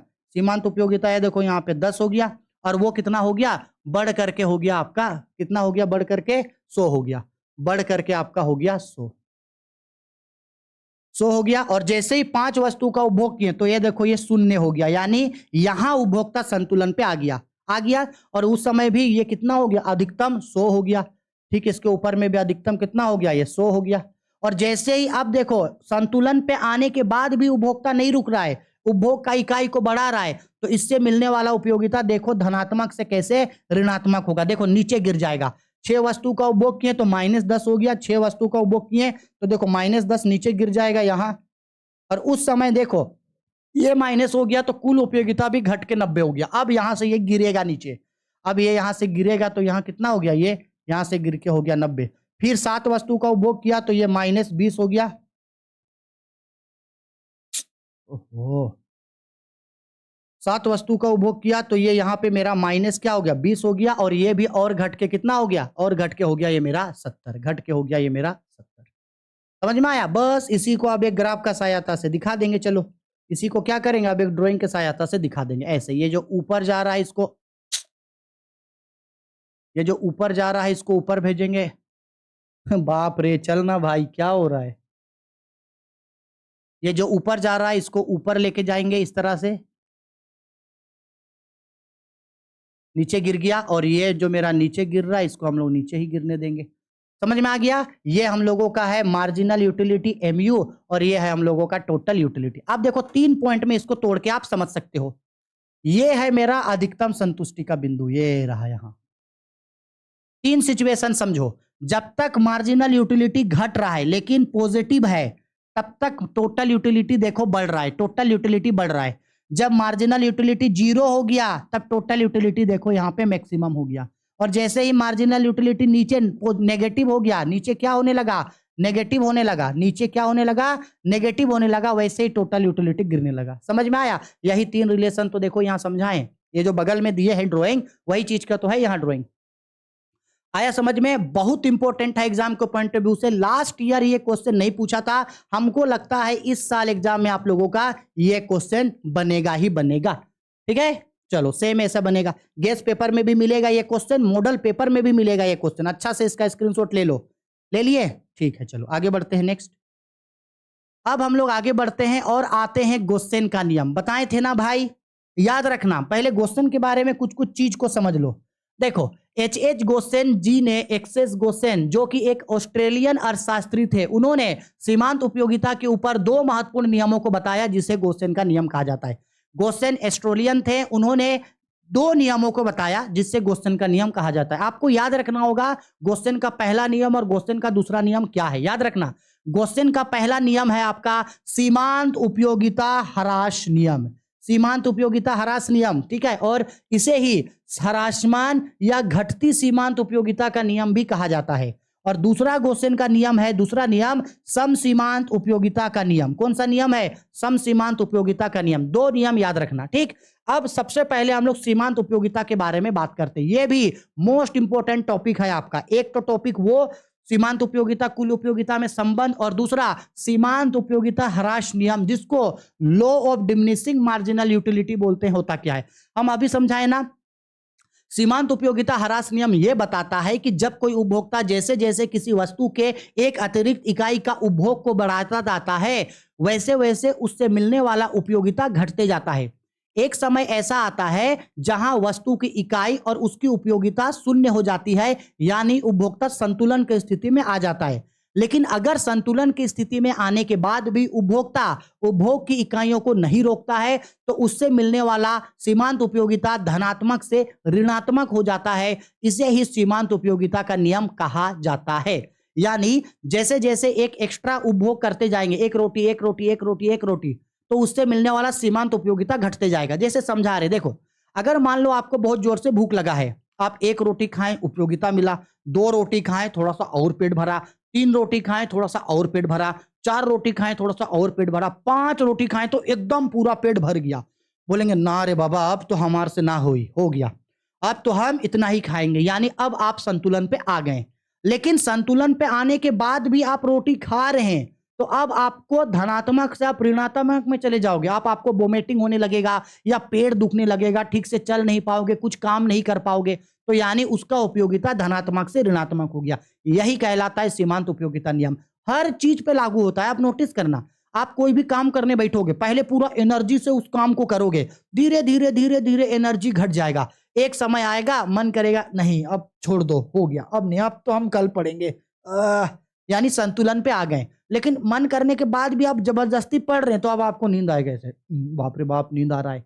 यानी अब उसका उपयोगिता धनात्मक से क्या हो गया, ऋणात्मक। सब चीज में यही होता है। लड़का लड़की आपस में जैसे गर्लफ्रेंड बॉयफ्रेंड बनते हैं, शुरू में एक दूसरे को टाइम देते हैं, बातचीत करते हैं, पूरा इंटरेस्ट दिखता है। इंटरेस्ट धीरे धीरे धीरे धीरे इंटरेस्ट कम होने लगता है, और एक समय होता है कि उस समय के बाद दोनों आपस में लड़ना स्टार्ट कर देता है। यानी उपयोगिता धनात्मक से ऋणात्मक हो गया। तो ये जो सीमांत उपयोगिता है ना, ये सब चीजों पे लागू होता है। कोई भी हस्बैंड वाइफ जब शुरू में नया नया शादी होगा, तो एकदम साथ में दोनों हाथ में हाथ पकड़ के ऐसे घूम रहा है, पूरा वादियों का मजा ले रहा है, आपस में बातचीत कर रहा है। 1 साल 2 साल 3 साल 4 साल के बाद वो लोग धीरे धीरे अलग होने लगेगा। और उसके बाद तो 8-10 साल के बाद तो हस्बैंड और वाइफ अगर बाजार जा रहा है, तो हस्बैंड पूरा आगे आगे चल रहा है, वाइफ मार उनके पूरा पीछे पीछे आ रही है। यानी उपयोगिता धनात्मक से ऋणात्मक हो गया। आ रहा है समझ में? इसका मतलब है कि सीमांत उपयोगिता ह्रास नियम सभी चीजों पे लागू होता है। आया समझ में मेरा बात? देखो वही बोल रहा है, सीमांत उपयोगिता ह्रास नियम, जिसे आवश्यकता संतुष्टि का नियम भी कहा जाता है, यह उपभोक्ता की एक महत्वपूर्ण नियम है। इस नियम के अनुसार जब कोई उपभोक्ता किसी वस्तु का एक अतिरिक्त इकाई का उपभोग करता है तो उससे मिलने वाली सीमांत उपयोगिता घटती जाती है। एक समय आने के बाद उपभोक्ता पूर्ण रूप से संतुष्टि की स्थिति पर आ जाता है, परंतु फिर भी यदि उपभोक्ता उपभोग की इकाइयों को रोकता नहीं है तो इससे मिलने वाली उपयोगिता धनात्मक से ऋणात्मक हो जाती है। इसे ही सीमांत उपयोगिता ह्रास नियम कहा जाता है। यह नियम सभी प्रकार के वस्तुओं एवं सेवाओं पर लागू होती है, इसलिए इस नियम को संतुष्टि का आधारभूत नियम यानी कि सार्वभौमिकता का नियम भी कहा जाता है, यानी यूनिवर्सल यूटिलिटी लॉ भी इसको बोला जाता है। समझ में आया? इससे इजी तो भाई दुनिया का किसी नोट्स में आपको नहीं मिलने वाला है, इससे अच्छा, इससे इजी। ठीक है, चलो अब सीमांत उपयोगिता ह्रास नियम देखो, सेम है वही जो इससे पहले हम आप लोगों को अभी एक टेबल बताए थे इस तरीके का, सेम है जो इस तरीके का हम अभी आप लोगों को टेबल बताए थे इस तरीके का। ये देखो, कुछ याद आया? टेबल सेम यही है। यहां देखो, जब तक ये ऊपर है तब तक सीमांत उपयोगिता क्या है इसका? धनात्मक है। जहां ये शून्य हो गया तो ये क्या हो गया? शून्य में पूर्ण संतुलन की स्थिति पे आ गया है उपभोक्ता, और फिर भी नहीं रुका तो उससे मिलने वाला उपयोगिता धनात्मक से क्या हो गया गुरुजी? धनात्मक से ऋणात्मक हो गया। समझ में आया? यही कहलाता है मेरा, यही चीज को यहां दिखाएं। ग्राफ बनाने मन करेगा बना लेना ग्राफ। ठीक है, चलो हो गया, हटा रहे। अब आते हैं सीमांत उपयोगिता ह्रास नियम। देखो वही चीज है, वही ड्राइंग है जो अभी हम ऊपर समझाए थे।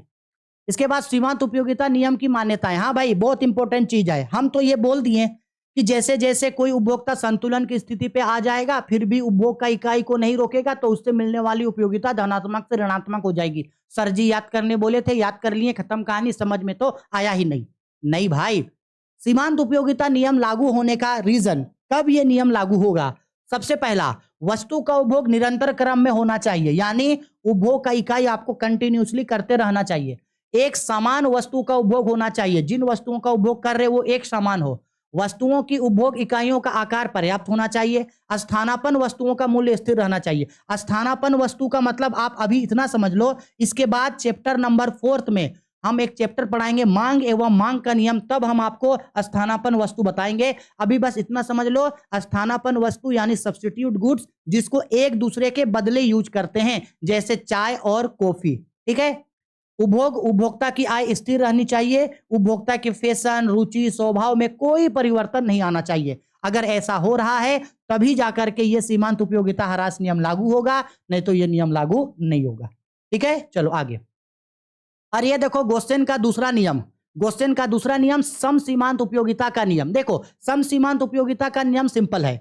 गोस्टेन ने एक और दूसरे नियम को बताया जिसको सम सीमांत उपयोगिता का नाम दिया गया। सम सीमांत उपयोगिता क्या होता है? सम सीमांत उपयोगिता में गोस्टेन ने यह बताया कि कोई भी जो उपभोक्ता है ना, बहुत चतुर होता है, वेरी चालाक ब्रो। कोई भी जो उपभोक्ता होता है वो बहुत चालाक होता है। वो अपने सभी आय को किसी एक वस्तु के उपभोग में खर्च नहीं करता है। अगर मान लो कि हम हैं, अगर हम 100 रुपया कमा रहे हैं तो हम 100 रुपया सिर्फ एक वस्तु के ऊपर खर्च नहीं करेंगे। आप अगर पैसा कल को कमाओगे तो आप भी अपना सारा पैसा किसी एक ही वस्तु के ऊपर खर्च नहीं करोगे। आपके घर परिवार में जो भी पैसा कमा रहा है तो वो सब किसी एक वस्तु के उपभोग में पैसा को खर्च नहीं करेगा। समझ में आ रहा है? वो 2 या 2 से अधिक वस्तुओं के ऊपर खर्च करेगा। तो जब कोई उपभोक्ता अपनी सीमित आय को 2 या 2 से अधिक वस्तुओं के उपभोग में खर्च करता है जिससे उसको समान संतुष्टि की प्राप्ति होती है, तो इसे ही सम सीमांत उपयोगिता का नियम कहा जाता है। यानी कोई भी उपभोक्ता अपनी आय को उन्हीं वस्तुओं के ऊपर खर्च करता है जिससे उसको समान उपयोगिता मिल जाए। अगर उसको 10 रुपया है तो वो 10 रुपया खर्च किया, 10 रुपया के बराबर उपयोगिता मिल गया उन सामानों से, तो उसी को बोलते हैं सम सीमांत उपयोगिता का नियम। वही है सम सीमांत उपयोगिता का नियम, जिसे गोस्टेन का दूसरा नियम भी कहा जाता है। यह नियम यह बताता है कि जब सभी वस्तुओं की सीमांत उपयोगिता और उसकी कीमतों का अनुपात बराबर होता है तब उपभोक्ता को अधिकतम संतुष्टि मिलती है। सम सीमांत उपयोगिता का नियम यह स्पष्ट करता है कि एक उपभोक्ता अधिकतम संतुष्टि प्राप्त करने के लिए अपनी आय को विभिन्न वस्तुओं पर इस प्रकार व्यय करता है कि प्रत्येक वस्तुओं पर खर्च की गए रुपए की अंतिम इकाई से प्राप्त होने वाली सीमांत उपयोगिता आपस में बराबर हो। इस नियम का का आधार प्रतिस्थापन का नियम है। सीमांत प्रतिस्थापन क्या होता है आगे हम समझाएंगे, जिसके अनुसार उपभोक्ता कम लाभदायक वस्तुओं को अधिक लाभदायक वस्तुओं के द्वारा प्रतिस्थापित करता है। यानी अगर कोई वस्तु जिससे कम उपयोगिता मिल रहा है तो उपभोक्ता उसको छोड़ के उन वस्तुओं के ऊपर पैसा खर्च करेगा जिससे उसको अधिकतम संतुष्टि मिलेगा। यही कहलाता है समसीमांत उपयोगिता का नियम। क्लियर है? ठीक है, ये क्वेश्चन का दूसरा नियम था। अब देखो ये बहुत इंपॉर्टेंट चीज है, सीमांत उपयोगिता द्वारा उपभोक्ता का संतुलन। भाई सीमांत उपयोगिता के द्वारा उपभोक्ता संतुलन में कैसे आएगा? सीमांत उपयोगिता के द्वारा उपभोक्ता दो तरीके से संतुलन में आएगा। पहला, एक वस्तु के उपभोग की स्थिति में जब उपभोक्ता अपना सारा पैसा सिर्फ और सिर्फ एक वस्तु के उपभोग में खर्च कर रहा है, और दूसरा दो या दो से अधिक वस्तुओं के उपभोग की स्थिति में, यानी उपभोक्ता अपना पैसा को दो या दो से अधिक वस्तुओं के ऊपर अपने पैसा को वो खर्च कर रहा है। अब देखो, अब इन दोनों ही कंडीशन को हम लोग पढ़ेंगे, और ये जब दो या दो से अधिक वस्तुओं के ऊपर खर्च कर रहा है तो यहां ये देखना पड़ता है कि वस्तुओं का कीमत एक समान है या वस्तुओं का कीमत असमान है। ये भी देखना पड़ता है कि वस्तुओं का कीमत एक समान है, मतलब जितना वस्तुओं को खरीद रहे उन सबका दाम सेम है या उन सबका दाम अलग अलग है। दो वस्तुओं में ये दोनों कंडीशन देखेंगे और एक वस्तु में तो सिंगल होगा। ठीक, चलो अब पहले हम लोग एक वस्तु वाला समझते हैं कि एक वस्तु के स्थिति में कोई उपभोक्ता संतुलन में कब आता है। देखो समझना, हाँ, एक वस्तु के उपयोगिता की स्थिति में कोई उपभोक्ता संतुलन की स्थिति में, हम पहले इसको समझा देते हैं। देखो एक वस्तु के उपभोग की स्थिति में सिंपल बात है, अगर हम 10 रुपया मेरे पास है तो हम 10 रुपया जिस सामान को खरीदने में लगाएं, अगर हम जितना खर्चा किए उतने के बराबर उपयोगिता मिल गया तो संतुलन में है। खत्म कहानी।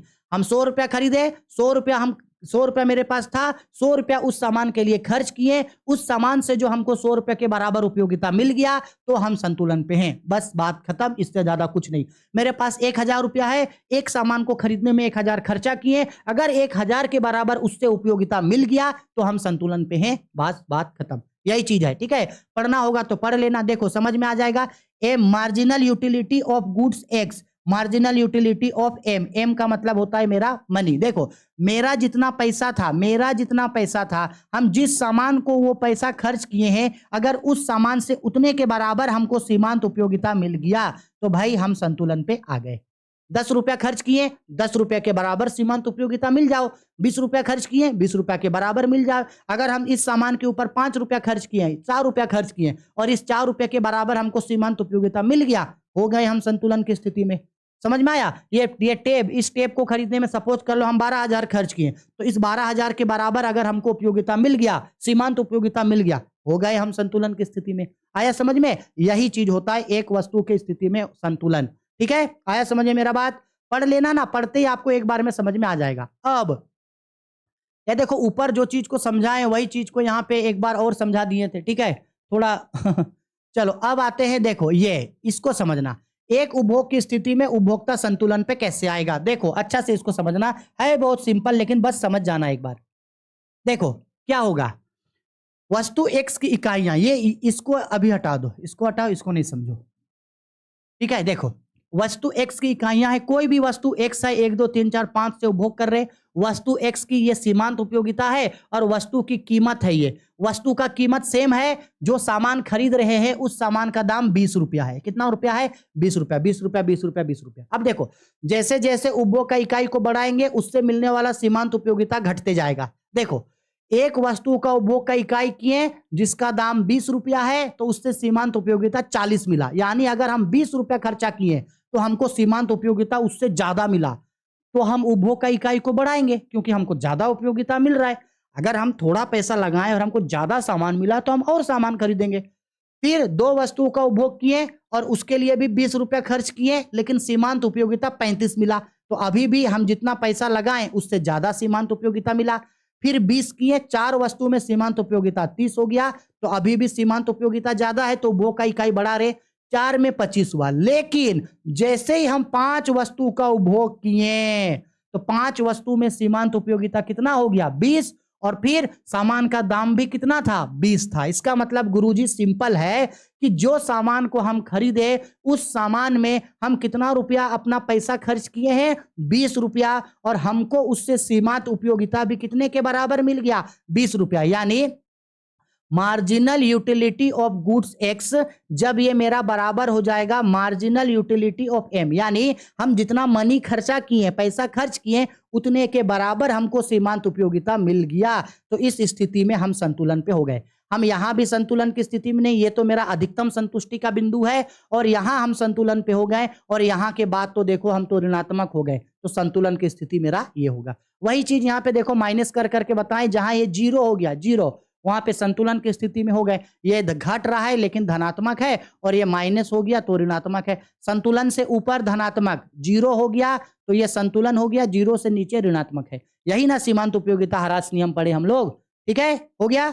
चलो अब आते हैं उसी चीज को अगर आपको ग्राफ में दिखाना है तो देखो इस तरीके से आप इसको ग्राफ में रिप्रेजेंट कर सकते हो। इसी चीज को ग्राफ में दिखाना है, इस तरीके से ग्राफ में दिखा सकते हो, ठीक। अब ये इंपॉर्टेंट चीज है साहब, दो वस्तुओं की स्थिति में कोई उपभोक्ता संतुलन में कैसे आता है। देखो सिंपल बात है, दो वस्तुओं की स्थिति में उपभोक्ता संतुलन में होता है, ये दो स्थिति, पहला जो था ना वो सीमांत उपयोगिता नियम पे था, दूसरा जो है दो वस्तुओं की उपभोग की स्थिति में ये सम सीमांत उपयोगिता में होता है। इसमें कोई उपभोक्ता पता है क्या करता है, अगर कोई उपभोक्ता दो या दो से अधिक वस्तुओं के लिए पैसा खर्च किया है, दो या दो से अधिक वस्तुओं में खर्च किया है, तो वो हमेशा ये चाहेगा कि जिन सामानों के लिए ये जितना पैसा खर्च किया उतने के बराबर उपयोगिता मिल जाए।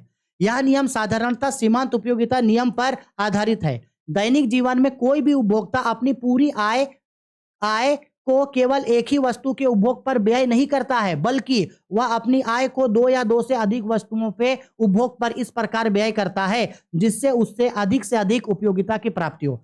सीमांत उपयोगिता नियम के अनुसार सीमांत उपयोगिता नियम के अनुसार उपभोक्ता अपनी आय को सम सीमांत उपयोगिता नियम के अनुसार एक उपभोक्ता अपनी आय को विभिन्न वस्तुओं पर इस प्रकार व्यय करता है कि प्रत्येक वस्तुओं पर खर्च किए गए अंतिम रुपए से प्राप्त उपयोगिता समान हो जाए। अर्थात जब प्रत्येक वस्तु का व्यय की गई मुद्रा सीमांत उपयोगिता MU के समान हो तो उसे ही उपभोक्ता के संतुलन की स्थिति कहते हैं। देखो अभी इसको लिखो, अभी हम एक चीज अभी समझाएंगे आप लोगों को, वहां से ये चीज समझ में आ जाएगा कि हम ये क्या बोल रहे हैं, इसका मतलब क्या होता है। देखो समझना, अच्छा इसमें भी तो दो स्थिति होगा ना, इसकी दो प्रमुख दशाएं होती है, अभी बताए थे। पहला एक वस्तु के उपभोग की स्थिति में जहां पे दो वस्तुओं की उपभोग की स्थिति में जहां पे कीमत समान है, और दूसरा जहां पे कीमत असमान है। तो सबसे पहला उपभोक्त वस्तुओं की कीमतें समान होने की दशा में कीमत समान है, तो सिंपल बात है। देखो एक उपभोग का स्थिति में क्या कंडीशन था, एक उपभोग का स्थिति में कंडीशन था marginal utility of goods X ये बराबर होगा marginal utility of goods M, यानी मेरा जितना पैसा है अगर हम एक सामान के ऊपर खर्च किए थे उतने के बराबर हो। लेकिन अगर अभी हम मान लो दो सामान खरीदे, एक सामान एक्स और एक सामान वाई, तो इन दोनों के बराबर हो, यानी marginal utility of goods X is equal to marginal utility of goods Y, इसके बराबर हो मेरा marginal utility of goods M. यानी अगर हम दो सामानों को खरीदने में पैसा खर्चा किए तो उन दोनों सामान को जो जोड़ के जो उपयोगिता निकलेगा मेरा, वो मेरा पैसे के बराबर हो। अगर है तो संतुलन में है।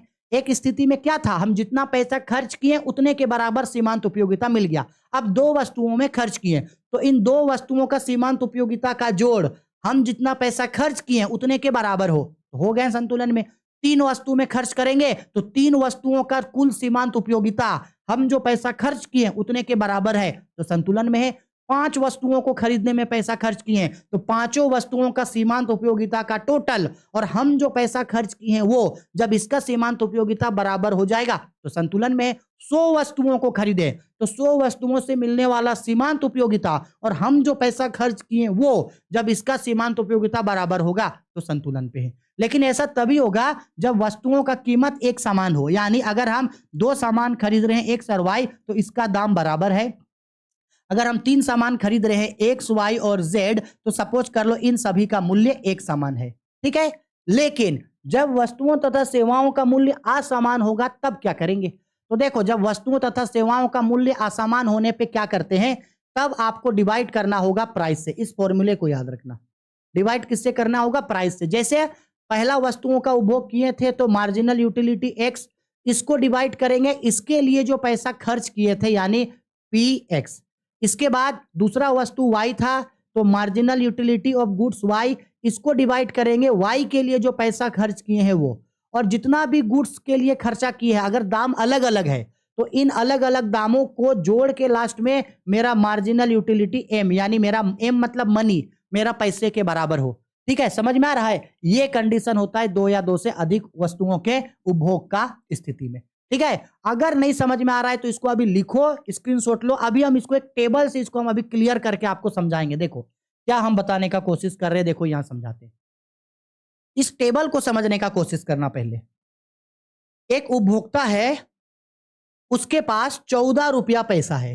14 रुपया पैसा नहीं, 14 रुपया है। देखो 14 रुपया, और वो दो तरीके के वस्तुओं को खरीद रहा है, एक्स और वाई।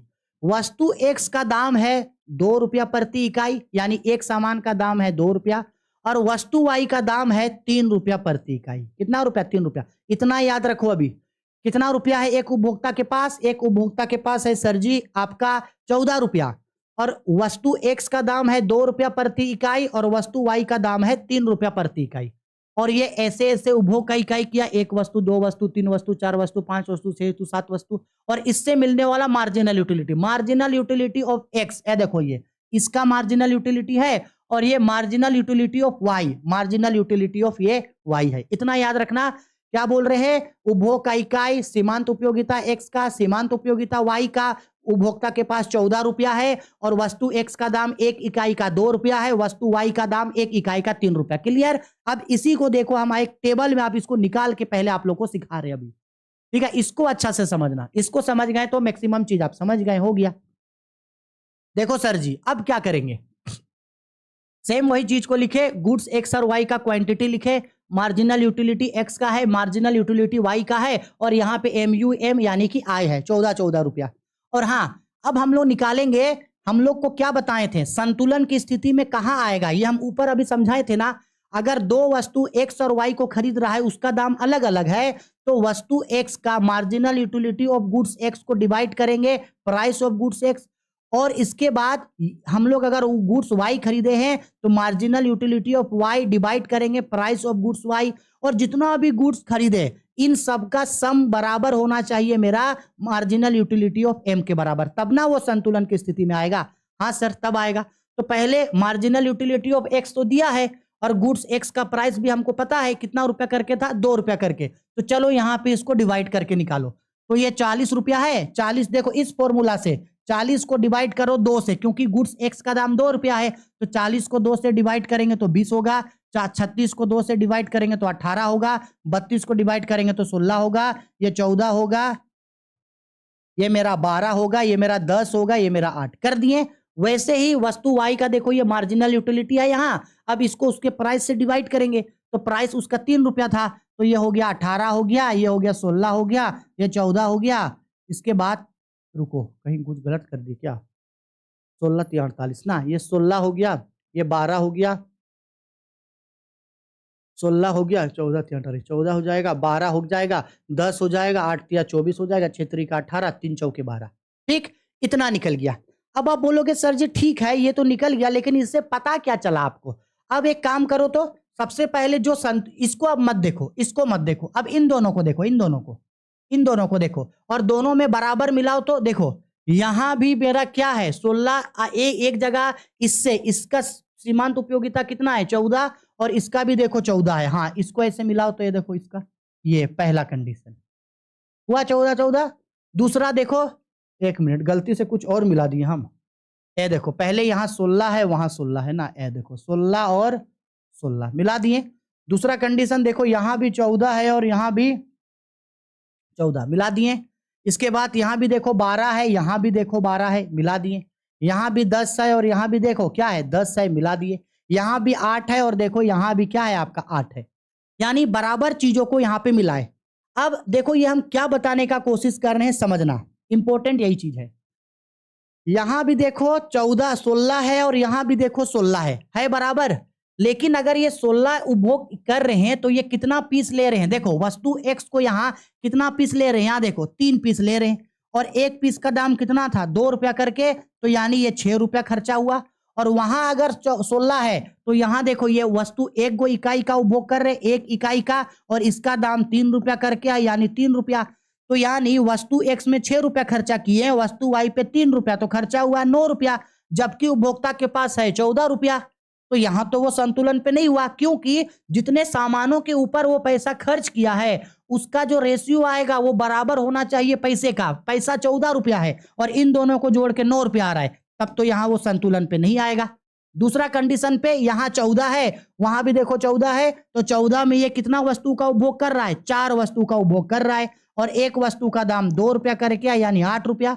और इसके बाद यहां जो ये 14 वस्तु का उपभोग किया है, यहां कितना इकाई का उपभोग कर रहा है? 2 इकाई का उपभोग कर रहा है, और एक इकाई का दाम 3 रुपया है। इसका मतलब है कि 6, तो बताओ 8 और 6 14 रुपया हो गया, यानी वस्तु एक्स के लिए 8 रुपया खर्चा कर रहा है और वस्तु वाई के लिए 6 रुपया, तो यहां 14 हो गया। हाँ, यानी इस स्थिति में उपभोक्ता संतुलन पे होगा। किस स्थिति में? 14 और 14, इस स्थिति में उपभोक्ता संतुलन होगा, बाकी किसी भी स्थिति में उपभोक्ता संतुलन में नहीं होगा। इसको छोड़ करके बाकी किसी भी स्थिति में उपभोक्ता संतुलन में नहीं होगा। यानी जब उपभोक्ता पहली वस्तु एक्स का अगर वो 4 इकाइयों को खरीदे और दूसरे वस्तु वाई को अगर वो 2 इकाइयों को खरीदे, तब उपभोक्ता संतुलन की स्थिति में आपका आएगा। आया बात समझ में? हम क्या बोले? बोलो, आया समझ में बात? इस कंडीशन पे उपभोक्ता क्या होगा? संतुलन पे आपका आ जाएगा। क्लियर है? अच्छा से स्क्रीनशॉट ले लो, ठीक है। इस स्थिति में 14 और 14 यानी पहले वस्तुओं का 4 उपभोग का इकाई करना होगा और दूसरे वस्तु वाई का 2 इकाई का उपभोग करना होगा, तब वो संतुलन की स्थिति में आ जाएगा। क्लियर बात है मेरा? ठीक है, आ गया समझ में? चलो हटा रहे इसको, स्क्रीनशॉट ले लो अच्छा से। अब इसी चीज को अगर आप चाहें तो देखो यहाँ पे हम डायग्राम के थ्रू यहाँ पे बताए हैं। इसके थ्रू बताएं, यहाँ पे डायग्राम के थ्रू आप लोगों को बताएं, अगर चाहें तो यहाँ से देख सकते हो। ठीक है, हो गया। चलो आगे। ये देखो, ये ऐसे ही बस बुक में था तो इसलिए हम समझाए थे, अगर इसको पढ़ना है तो पढ़ लेना, नहीं तो छोड़ देना। उदासीनता वक्र मोस्ट इंपोर्टेंट चीज, उदासीनता वक्र मोस्ट इंपोर्टेंट चीज। रुको, हमको थोड़ा पानी पी लेने दो, थक गए।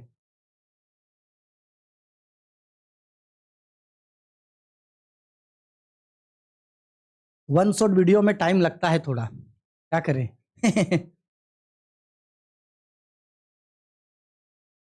और अगर ऐसे ही बेमतलब का उड़ा उड़ा के पढ़ाना है, आपको समझ में आया है नहीं आया, तब तो जल्दी खत्म हो जाएगा, लेकिन वैसे पढ़ के क्या फायदा है ना। ठीक है, उदासीनता वक्र बहुत इंपॉर्टेंट चीज है। उदासीनता वक्र जिसको तटस्थता वक्र भी कहा जाता है, जिसको इंग्लिश में इंडिफरेंस कर्व बोला जाता है। उदासीनता वक्र के ऊपर देखो, चैप्टर 3 में से 4 इंपॉर्टेंट क्वेश्चन होता है लॉन्ग में। पहला इंपॉर्टेंट क्वेश्चन निकलता है आपका सीमांत उपयोगिता और कुल उपयोगिता में संबंध, संबंध बोलो या अंतर, वो जो 3 अंतर था जिसमें वो के वाला ड्राइंग बना था। दूसरा, सीमांत उपयोगिता ह्रास नियम। चौथा, उपभोक्ता का संतुलन एक वस्तु की स्थिति में, 2 वस्तुओं की स्थिति में, और तीसरा ये तटस्थता वक्र, सॉरी चौथा ये तटस्थता वक्र। यही 4 में से कोई एक क्वेश्चन आपको इस चैप्टर में 5 नंबर का एग्जाम में दिखेगा। यही 4 क्वेश्चन में से कौन कौन बोले? सीमांत उपयोगिता ह्रास नियम, कुल, पहला सीमांत उपयोगिता और कुल उपयोगिता में संबंध, दूसरा सीमांत उपयोगिता ह्रास नियम यानी गोस्सेन का जो 2 नियम था वो टॉपिक, तीसरा आपका उपभोक्ता का संतुलन एक वस्तु की स्थिति में या 2 से अधिक वस्तुओं की स्थिति में जो इससे पहले पढ़े, और तीसरा ये उदासीनता वक्र। इन चारों में से कोई एक क्वेश्चन आपको एग्जाम में 5 नंबर का पूछेगा। 110% पूछेगा ही पूछेगा, बिल्कुल पूछेगा, इसलिए अच्छा से करना। उदासीनता वक्र या तटस्थता वक्र यानी जिसको इंडिफरेंस कर्व बोलते हैं, ये क्या होता है? देखो इसका मतलब पहले समझ लो। उदासीनता वक्र का मतलब सिंपल है, जब कोई उपभोक्ता अपनी सीमित आय से 2 वस्तुओं का उपभोग करता है जिससे उसको बराबर उपयोगिता की प्राप्ति होती है, तो जैसे जैसे कोई एक उपभोक्ता एक वस्तु के उपभोग की इकाइयों को बढ़ाता जाता है, वैसे वैसे दूसरे उपभोग की इकाइयों में कमी आने लगती है। इसे ही जिस वक्र की सहायता से दर्शाया जाता है उसे ही उदासीनता वक्र या तटस्थता वक्र कहा जाता है। जैसे एकदम वेरी सिंपल है, मान लो मेरे पास ये 100 रुपया है और हम 100 रुपया को 2 सामान ए और बी के ऊपर खर्च कर रहे हैं। मान लो ए के ऊपर भी हम 50 रुपया खर्च किए और बी के ऊपर भी 50 रुपया खर्च किए, मेरे पास 100 ही रुपया है। अब मान लो कि जैसे जैसे हम गुड्स एक्स यानी वस्तु एक्स को ज्यादा खरीदेंगे, वस्तु एक्स में 60 रुपया खरीदे तो वस्तु वाई को 40 रुपया का खरीदना होगा। वस्तु एक्स अगर 70 होगा तो वस्तु वाई 30 होगा। वस्तु एक्स अगर 80 होगा तो वस्तु वाई मेरा क्या होगा? 20 होगा, लेकिन 0 नहीं होगा। तो जैसे जैसे एक वस्तु के उपभोग की इकाई को बढ़ा रहे हैं, दूसरे वस्तु के उपभोग की इकाई में क्या करना पड़ रहा है, कमी करना पड़ रहा है। और ऐसा इसलिए होगा क्योंकि उपभोक्ता का आय सीमित है और वो दो ही वस्तुओं के ऊपर उसको खर्च कर रहा है, जिससे मिलने वाला उपयोगिता सॉरी जिससे मिलने वाला उपयोगिता समान है। ठीक है, अब देखो इसी को एक बार पढ़ के आप लोगों को समझा रहे। मार्शल के उपयोगिता विश्लेषण के वैकल्पिक विचारधारा के रूप में हिक्स एवं एलेन अर्थशास्त्रियों ने उदासीनता वक्र विश्लेषण का विचारधारा का प्रतिपादन किया। अगर आपको क्वेश्चन में पूछेगा कि उदासीनता वक्र को किसने बताया था, तो बोल देना हिक्स और एलेन ने। साधारण शब्दों में कहें तो उदासीनता वक्र से आशय एक ऐसे वक्र से होता है जो दो वस्तुओं के विभिन्न संयोगों को प्रदर्शित करता है। जब कोई उपभोक्ता दो अलग अलग प्रकार की वस्तुओं का उपभोग करता है जिससे उसे समान संतुष्टि की प्राप्ति होती है, तो जैसे जैसे एक वस्तु के उपभोग की इकाइयों को बढ़ाता जाता है वैसे वैसे दूसरे उपभोग की इकाइयों में कमी आने लगती है। इसे ही जिस रेखा चित्र की सहायता से दर्शाया जाता है उसे ही उदासीनता वक्र कहा जाता है। उदासीनता वक्र को तटस्थता वक्र भी कहा जाता है। समझ में आया? एक वस्तु का उपभोग को बढ़ा रहे हैं तो एक वस्तु खुश रहेगा, लेकिन दूसरे वस्तु का उपभोग को कम कर रहे हैं तो वो उदास हो जाएगा। तो उदास से याद रखना उदासीनता वक्र। चलो अब देखो भाई, दो वस्तुओं का उपभोग कर रहा है उपभोक्ता, ठीक है, वस्तु एक्स और वस्तु वाई। देखो वस्तु एक संयोग है A B C D E F. जैसे जैसे वस्तु एक्स का इकाई देखो बढ़ रहा है 1 2 3 4 5 6, वैसे वैसे वस्तु वाई का इकाई देखो घट रहा है 20 15 10 8 6 और 5। इसी चीज को हम लोग यहाँ पे रेखा चित्र की सहायता से दिखा देंगे। ये हो गया मेरा 0, ये हो गया एक्स, ये हो गया वाई, और ये चित्र है जो हमको क्या दिखाएगा, ये चित्र दिखाएगा मेरा उदासीनता वक्र को।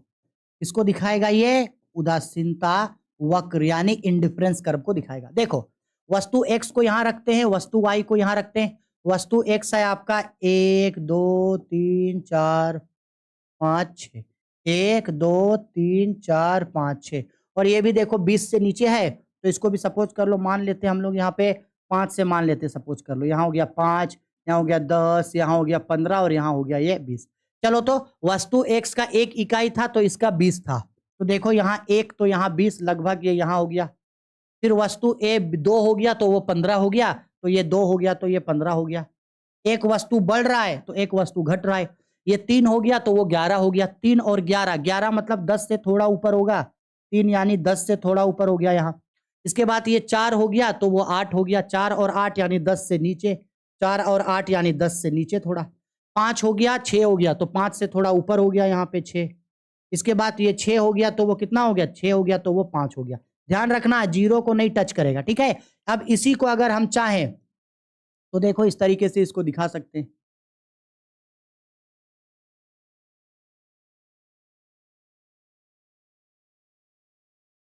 अ, अ, अ, 10 में नहीं था ना, 11 में था, 8 में था, 6 में था और ये मेरा 5 में था। क्लियर है? अब इसी चीज को एक रेखा चित्र की सहायता से मिला देंगे। देखो इस तरीके से मिला दिए। यही कहलाता है मेरा आईसी। आईसी आईसी मतलब उदासीनता वक्र। ये सिचुएशन ए है, मतलब संयोग ए, संयोग बी, संयोग सी, संयोग डी, संयोग ई और संयोग एफ। हो गया। देखो इस तरीके से मेरा इंडिफरेंस कर्व यानी उदासीनता वक्र बन गया। एक वस्तु देखो घट रहा है तो दूसरे वस्तु का उपभोग मेरा बढ़ रहा है। लेकिन याद रखना इसमें कुछ कुछ चीज, ये जो उदासीनता वक्र इस तरीके से होगा, इस तरीके से, इसको कहा जाता है उदासीनता वक्र का उन्नतोदर होना। क्या कहलाता है? उन्नतोदर होना। ठीक है। उदासीनता वक्र ये जो लकीर है, आईसी कर्व, इंडिफरेंस कर्व, ये ना तो एक्स एक्सिस को यानी एक रखील को टच करेगा और ना ही वाई को टच करेगा। टच नहीं करेगा, ये देखना, ये किसी को भी टच नहीं करेगा। ठीक है। हम अभी इसका विशेषता बताएंगे, इसीलिए इसका पहले स्क्रीनशॉट ले लो। क्या करना है, स्क्रीनशॉट ले लो, अभी इसका विशेषता हम बताएंगे। ठीक है, हो गया। चलो अब देखो इसका हम लोग आते हैं। देखो वही सेम ड्राइंग है, अभी ड्राइंग वही है जो ऊपर हम बताए थे। उदासीनता वक्र मानचित्र क्या होता है? उदासीनता वक्र मानचित्र का मतलब सिंपल है कि बहुत सारे वस्तुओं का उपयोगिता को एक साथ दिखा रहे, वो कहलाता है उदासीनता मांग। यानी कि ये पहला आपका स्थिति है, ये दूसरा स्थिति, चौथा स्थिति, पांचवा, छठा, बहुत सारा स्थिति को एक साथ बता सकते हैं। इतना याद रखना, उदासीनता वक्र का उच्चतम बिंदु अधिकतम संतुष्टि को बताएगा, जबकि न्यूनतम बिंदु यानी निचला बिंदु कम संतुष्टि को बताएगा। उदासीनता मानचित्र का मतलब यही होता है कि एक ही जगह पे कई सारे वस्तुओं के उपयोगिता को एक साथ हम लोग दिखा रहे हैं। यहाँ पे 4 वस्तुओं का उदासीनता वक्र बनाए हैं। ठीक है, चलो आगे बढ़ते हम लोग। ये मोस्ट इंपोर्टेंट चीज है साहब, उदासीनता वक्र अथवा तटस्थता वक्र की विशेषता। इसको तो एकदम अच्छा से याद कर लेना, इसको एकदम अच्छा से याद कर लेना। थोड़ा सा डाउन करते, हाँ एकदम इसको अच्छा से याद कर लेना, मोस्ट इंपोर्टेंट है, बहुत इंपोर्टेंट है, बहुत। उदासीनता वक्र या तटस्थता वक्र की विशेषताएं। पहला, उदासीनता वक्र बाएं से दाएं नीचे की ओर गिरता है। देखो ऐसा, इस ड्राइंग को अच्छा से देखना। उदासीनता वक्र बाएं से दाएं ऊपर से नीचे की ओर गिरता है। देखो ऐसे, ये बाएं है, ये दाएं है, ऊपर से नीचे की ओर गिर रहा है, गिरा। दूसरा, उदासीनता वक्र का ढाल ऋणात्मक होता है। ऋणात्मक मतलब घटता हुआ, नेगेटिव होता है। देखो हो रहा है नेगेटिव। ऊंची उदासीनता वक्र नीचे उदासीनता वक्र की तुलना में ऊंची संतुष्टि स्तर को बताता है। यानी ये जो ऊंचा वक्र है यह अधिकतम संतुष्टि को बताएगा, नीचा कम संतुष्टि को बताएगा। 2 उदासीनता वक्र एक दूसरे को कभी नहीं काटती है। अगर एक ही मानचित्र पे 2 उदासीनता वक्र बनेगा तो वो ऐसे बनेगा। एक उदासीनता वक्र कभी भी एक दूसरे को नहीं काटता है, इस तरीके से ये नहीं बनेगा। उदासीनता वक्र कभी भी किसी अक्ष को स्पर्श नहीं करती। उदासीनता वक्र ना तो एक्स अक्ष को टच करेगा ना तो वाई अक्ष को। सर क्यों नहीं टच करेगा? अगर एक्स या वाई अक्ष को टच कर दिया तो इसका मतलब है एक वस्तु का उपयोगिता शून्य हो गया। आपको शून्य नहीं करना है, 2 वस्तुओं का उपयोगिता आपको करना है। उदासीनता वक्र मूल बिंदु की ओर उन्नतोदर होता है, कॉनकेव होता है। मोस्ट इंपोर्टेंट चीज, उदासीनता वक्र मूल बिंदु की ओर क्या होता है? उन्नतोदर। उन्नतोदर का मतलब समझना, उन्नतोदर का मतलब होता है देखो इस तरीके का, इस तरीके का, इस तरीके का। और याद है आप लोगों को उत्पादन संभावना वक्र के बारे में बताए थे। उत्पादन संभावना वक्र मूल बिंदु की ओर नतोदर होता है, मतलब ऐसे होता है। ये इंडिफरेंस कर्व है और ये पीपीसी प्रोडक्शन पॉसिबिलिटी कर्व, यानी आपका ये उत्पादन संभावना वक्र। और पता है मांग वक्र कैसे बनता है? मांग वक्र ऐसे बनता है, ऐसा। इसके बाद हम लोग चैप्टर नंबर 4 आपको कल पढ़ाएंगे ना, उसमें हम आप लोगों को वो बता देंगे। आगे बोल रहा है उदासीनता वक्र एक समान होना आवश्यक नहीं है। बिल्कुल नहीं, जितना भी उदासीनता वक्र बनाना चाहो बना सकते हो, एक साइज हो जरूरी नहीं है। उदासीनता वक्र किसी भी आकार का हो सकता है, बिल्कुल सही है। उदासीनता वक्र का आकार गोलाकार भी हो सकता है। उदासीनता वक्र अगर बनाना चाहें तो गोल आकार का भी हम लोग बना सकते हैं। समझ में आया? अच्छा से स्क्रीनशॉट लो और इसको अच्छा से नोट डाउन करना, बहुत इंपॉर्टेंट टॉपिक है ये। हो गया? ठीक है, चलो आगे बढ़ते हैं। उदासीनता वक्र विश्लेषण की मान्यताएं, यानी उदासीनता वक्र हमको ये बताया ना कि अगर मेरे पास 100 रुपया है, अगर हम 2 वस्तुओं का उपभोग कर रहे हैं, सपोज कर लो सेब और संतरा, 2 वस्तुओं का अगर हम उपभोग कर रहे थे, माँ बोली 100 रुपया दी और बोली जाओ जाके बाजार से सेब और संतरा लेके आओ। अगर हम सेब 50 रुपया का लाए तो संतरा में 50 रुपया खर्च करेंगे क्योंकि 100 रुपया है। अगर सेब में 60 रुपया खर्च किए तो संतरा में 40 रुपया करेंगे। अगर सेब में हम लोग करेंगे आपका 70 रुपया तो संतरा में 30 रुपया करेंगे। सेब में करेंगे 80 रुपया तो संतरा में 20 रुपया करेंगे। सेब में करेंगे अगर 90 रुपया तो संतरा में 20 रुपया 10 रुपया करेंगे। और अगर सेब में पूरा का पूरा 100 रुपया तो संतरा में 0। लेकिन ऐसा नहीं कर सकते हैं, इसको 0 नहीं रख सकते हैं, ठीक है? कोई भी 0 नहीं होगा। एक वस्तु का उपभोग, एक वस्तु की इकाइयों को बढ़ा रहे हैं, दूसरे वस्तुओं की इकाइयों को कम करना पड़ रहा है, इसी को ना उदासीनता वक्र बोलते हैं। लेकिन यह नियम लागू कब होगा? कब ऐसा होगा कि एक वस्तु के उपभोग को बढ़ा रहे हैं तो दूसरे वस्तु का उपभोग कम करना होगा। ऐसा तभी होगा जब उपभोक्ता के आय में परिवर्तन ना हो, यानी उपभोक्ता के आय में कोई परिवर्तन नहीं होना चाहिए, उपभोक्ता के व्यवहार में कोई परिवर्तन ना हो, उपभोक्ता का विवेकपूर्ण व्यवहार हो, वस्तु की कीमत में परिवर्तन नहीं होना चाहिए, उपभोक्ता की आदत, फैशन एवं रुचि में परिवर्तन ना हो, उपभोक्ता के संगत व्यवहार में परिवर्तन नहीं होना चाहिए, घटती सीमांत प्रतिस्थापन का दर होना चाहिए। घटती सीमांत मतलब एक वस्तु को बढ़ाएं तो दूसरे वस्तु को घटाएं, एक वस्तु को बढ़ाएं तो दूसरे वस्तु को घटाएं, ये नियम होना चाहिए, तभी उदासीनता वक्र होगा। इसलिए बोला जाता है कि जो उदासीनता वक्र होता है ना वो घटती सीमांत प्रतिस्थापन दर। देखो ना घटती सीमांत प्रतिस्थापन दर क्या होता है, यहां समझना, यहां समझा दे रहे। घटती सीमांत प्रतिस्थापन दर 60 से 70 वस्तु, यहां देखो पहले 50 वस्तु का उपभोग करते थे, अब 40 वस्तु का उपभोग किए तो 10 वस्तु का उपभोग को त्याग दिए, 10 वस्तु का उपभोग को त्याग दिए, वही 10 रुपया देखो इसमें ऐड हो गया, तब ना ये 50 से 60 हो गया। फिर देखो ये 40 से 30 हो गया, तो 10 वस्तु को त्याग दिए, यही 10 वस्तु को देखो इसमें प्लस कर दिए। यही कहलाता है सीमांत प्रतिस्थापन दर कि एक वस्तु के लिए जितना त्याग रहे हैं वही दूसरे के लिए प्लस हो जाएगा। सीमांत प्रतिस्थापन दर यही होता है। ठीक है, चलो आगे मिलेगा इसमें सीमांत प्रतिस्थापन दर। एक दृष्ट संतुष्टि का बिंदु क्या होता है? एक दृष्ट मान मोनोटोनिक क्या होता है? सिंपल सा बात है। हाँ, अगर कोई भी उपभोक्ता बंडलों में वस्तुओं को खरीद रहा है, उसके पास कई सारे बंडल अवेलेबल हैं, तो वो हमेशा उन्हीं वस्तुओं के बंडलों को खरीदना पसंद करेगा जिससे उसको अधिकतम संतुष्टि मिलता है। जैसे अगर उपभोक्ता के पास कई सारे ऑप्शन हैं और एक बंडल में मान लो 8 और 9 वस्तु, 2 वस्तु रखा है 8 और 9, दूसरे में रखा है 8 और 6, तो इन दोनों में वो हमेशा पहला वस्तु 8 और 9 वाला खरीदेगा, क्योंकि देखो 8 और 9 इसको जोड़ेगा तो होगा 17, और यहां देखो 8 और 6 इसको जोड़ेगा तो होगा 14। तो वह उन वस्तुओं को खरीदना पहला पसंद करेगा जिससे उसको ज्यादा संतुष्टि मिले, तो वो पहला बंडल को पहले खरीदेगा। इसी को बोलते हैं हम लोग एक दृष्ट मान, यानी कि मोनोटोनिक प्रेफरेंस। और हर उपभोक्ता का यही व्यवहार होता है, वो उन्हीं वस्तुओं को पहले खरीदेगा जिससे, उन्हीं बंडलों को वो पहले खरीदेगा जिससे उसको अधिकतम संतुष्टि मिले। आया समझ में? ठीक है, चलो आगे बढ़ते हैं नेक्स्ट। सीमांत प्रतिस्थापन दर अभी हम समझाए थे ना, वो एप्पल और संतरा वाला एग्जांपल देके। अगर 2 वस्तुओं का उपभोग कर रहे हैं तो एक वस्तुओं के उपभोग में जितना चीज को हम छोड़ रहे हैं वही दूसरे वस्तुओं के लिए अवसर होगा। एक वस्तु में अगर 2 रुपया कम किए तो यही 2 रुपया दूसरे वस्तु में लगा देंगे। एक वस्तु में 3 रुपया कम किए तो यही दूसरे वस्तु के लिए हो जाएगा। वही कहलाता है सीमांत प्रतिस्थापन दर। उसी को बोलते हैं marginal rate of substitute. Short में बोलेंगे MRS। एक्स वाई का मतलब होता है गुड्स एक्स और वाई। गुड्स एक्स का जितना क्वांटिटी छोड़ेंगे वही गुड्स वाई के लिए होगा, गुड्स वाई का जितना क्वांटिटी छोड़ेंगे वही गुड्स एक्स का होगा। ठीक है, वही चीज यहां पे सेम लिखे हैं, पढ़ना है तो पढ़ लेना। ये सीमांत प्रतिस्थापन दर का फॉर्मूला है। अभी हम लोग इसको एक टेबल के थ्रू अभी बताएंगे। सीमांत प्रतिस्थापन दर पूछ सकता है एग्जाम में, लेकिन पूछेगा भी तो डरना नहीं। सिंपल बात है सर जी, 2 वस्तु एक्स और वाई का उपभोग कर रहे हैं, तो जब एक वस्तु के उपभोग की इकाइयों को त्याग रहे हैं तो उसी का इकाई दूसरे चीज के लिए अवसर बन जा रहा है, उस पैसे को उसमें खर्च कर रहे हैं। यही कहलाता है सीमांत प्रतिस्थापन दर। देखो एक टेबल के थ्रू इसको अभी हम समझाते हैं फटाक से। देखो जी, सीमांत प्रतिस्थापन दर को अभी समझा दे रहे तुरंत। देखो सीमांत प्रतिस्थापन दर कैसे निकालते हैं, देखो। हाँ, अच्छा से देखना।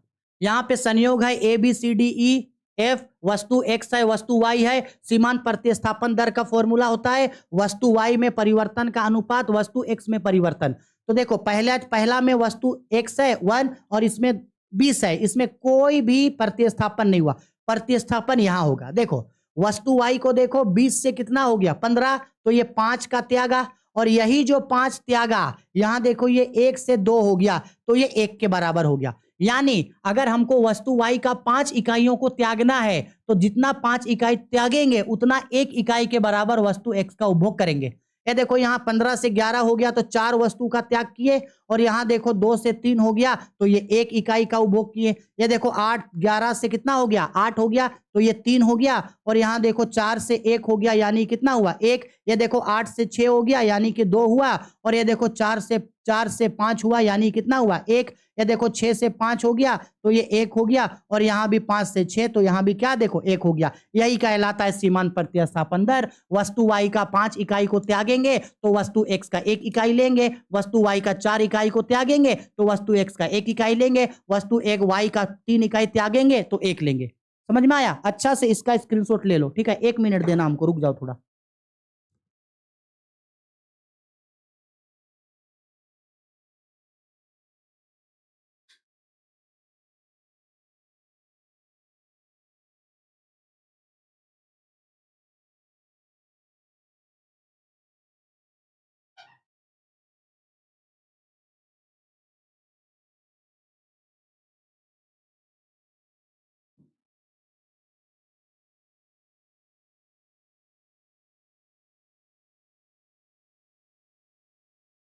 बोलो समझ में आ गया ये चीज? ठीक है, हटाए स्क्रीनशॉट ले लो इसका, क्योंकि हट जाएगा ये।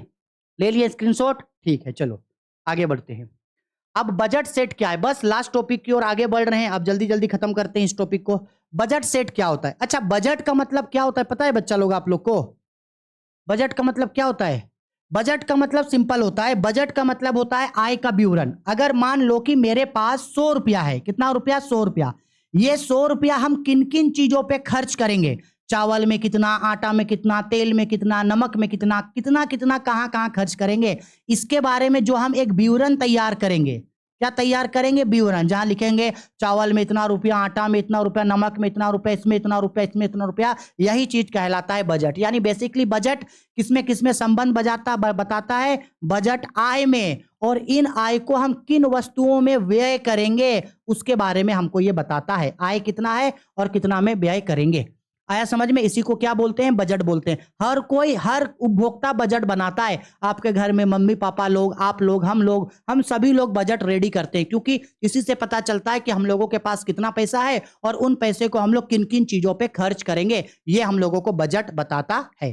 समझ में आया? वही बोल रहा है। एक बजट, एक उपभोक्ता का बजट सेट वस्तुओं के उन सभी संयोगों के समूह को बताता है जिनसे एक उपभोक्ता अपनी दी हुई आय एवं वस्तु की कीमतों के साथ खरीद सकता है। दूसरे शब्दों में कहें तो बजट सेट से आशय एक ऐसे मौद्रिक विवरण से होता है जिसमें उपभोक्ता आय एवं वस्तुओं की कीमतों को दर्शाता है जिससे वह निकट भविष्य में खरीदना चाहता है। उसके पास कितना पैसा है और किन किन चीजों को वो खर्च करेगा उसके बारे में लिखेगा। ठीक है, यही कहलाता है बजट। बजट मतलब बताता है कि पैसा क्या है और इन पैसे को किन किन चीजों में हम लोग खर्च करेंगे। देखो, बजट बनाना इसलिए जरूरी है ताकि हम लोग अपना पैसा को सही से यूज कर सके, बहुत ज्यादा चीजों को ना खरीद ले जिसके बाद हम लोगों के पास उसको देने के लिए पैसा ना हो। इसलिए हमेशा हम लोग यही करते हैं कि हमेशा हम लोग बजट बनाते हैं और अपने आय के आधार पर ही अपना व्ययों को तय करते हैं कि किन किन चीजों में कैसे कैसे पैसा खर्च करेंगे। यही होता है मेरा बजट। ठीक है, आगे बजट रेखा या कीमत रेखा। सिंपल सा बात है, बजट रेखा या कीमत रेखा का मतलब होता है कि जब बजट को हम लोग ग्राफ का सहायता से दिखाते हैं। सिंपल बात है, जब बजट को हम लोग किससे दिखाते हैं? ग्राफ का सहायता से दिखाएंगे तो यही ग्राफ को हम लोग बोलते हैं बजट सेट या कीमत रेखा। यही चीज।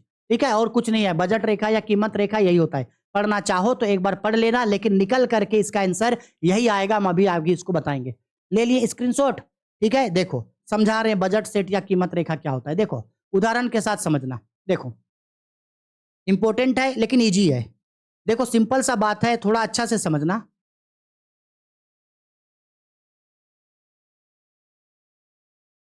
देखना, माना कि उपभोक्ता की आय 500 रुपया है। चलो एक उपभोक्ता है, इसके पास 500 रुपया है। 500 रुपया है। वह दो वस्तुओं एक्स और वाई का उपभोग करता है। हाँ जी, दो वस्तुओं का उपभोग कर रहा है, एक वस्तु एक्स और एक वस्तु वाई, जिसकी प्रति इकाई कीमत क्रमशः 50 और 100 है। वस्तु एक्स का कीमत 50 रुपया प्रति इकाई है और वस्तु वाई का कीमत है आपका 100 रुपया प्रति इकाई। ठीक है, तो अब हमको ये बताना है कि इन दोनों वस्तु में वो कैसे कैसे पैसा को अपना खर्च करेगा। पहला कंडीशन, अगर वो चाहे तो वस्तु एक्स का एक भी इकाई नहीं खरीदेगा, 0। अगर वस्तु एक्स का एक भी इकाई नहीं खरीदा तो उसके पास 500 रुपया बचा हुआ है। अगर 500 रुपया बचा है तो 500 का 500 रुपया वस्तु वाई पे खर्च करेगा, और वस्तु वाई का एक इकाई का दाम 100 रुपया है और 500 रुपया है तो 100 रुपया के हिसाब से उसको 5 इकाई मिलेगा। यानी वो चाहे तो वस्तु एक्स का 0 इकाई खरीदेगा और वस्तु वाई का 5 इकाई खरीदेगा। या ऐसे भी कर सकता है, वस्तु एक्स का अगर वो 1 इकाई खरीदेगा, 1 मिनट, इसका 50 रुपया है ना, हम 500 रुपया लिख दिए। अगर वो वस्तु एक्स का 1 इकाई खरीदेगा, इसका मतलब है यहां वो 50 रुपया खर्चा कर दिया, अभी उसके पास 450 रुपया बचा, तो क्या 450 रुपया में यहां खरीद पाएगा? यहां तो 4 को खरीदेगा, 4 को खरीदेगा तो 50 रुपया तो बचेगा। ऐसा नहीं करना है। तो ये यहां एक वस्तु तो नहीं खरीदेगा, ये यहां 2 वस्तु खरीदा। 2 वस्तु खरीदा, इसका मतलब है कि यहां 100 रुपया चला गया, 400 रुपया बचा है तो यहां पे 4 वस्तु खरीद लेगा। ये यहां से 4 वस्तु खरीद सकता है। 4 वस्तु खरीदा तो यहाँ पे 200 रुपया चला गया, 200 रुपया गया तो 300 यहाँ बचा, तो यहाँ 3 वस्तु खरीदेगा। यहाँ ये 6 वस्तु खरीद सकता है, 6 वस्तु खरीदा तो 300 रुपया यहाँ चला गया, 200 रुपया बचा तो 200 रुपया में 2 को दूसरा वस्तु वाई खरीदेगा। ऐसा कर सकता है, यहाँ ये 8 वस्तु खरीदे तो यहाँ पे टोटल 400 रुपया चला गया, यहाँ 100 रुपया बचा तो 1 वस्तु को खरीदेगा। ऐसा भी हो सकता है कि यहाँ ये क्या कर ले, यहाँ वो क्या कर ले, पूरा का पूरा यहाँ ये 10 वस्तु को खरीद ले 500 रुपया का, और वस्तु वाई को एक भी ना खरीदे। यही चीज कहलाता है मेरा बजट सेट या बजट लाइन। इससे यह पता चलता है कि उपभोक्ता कौन कौन सा वस्तुओं को किस तरीके से खरीद रहा है। आया समझ में? वस्तु x को 0 2 3 4 0 2 4 6 8 10 और इसको 5 4 3 2 1 0। समझ में आया? इसी चीज को यहां दिखा सकते हो, संयोग ए, संयोग बी, संयोग सी, संयोग डी, संयोग ई और संयोग एफ। ठीक है, और इसके बाद यहां सबको दिखा देना 0 2 4 6 8 10, इसको दिखाना 5 4 3 2 1 0। समझ में आया है ना? इसी चीज को यहां क्या करना, दिखा देना। ठीक, लिख लो इसको, हम इसको इरेज कर रहे हैं अभी। हो गया?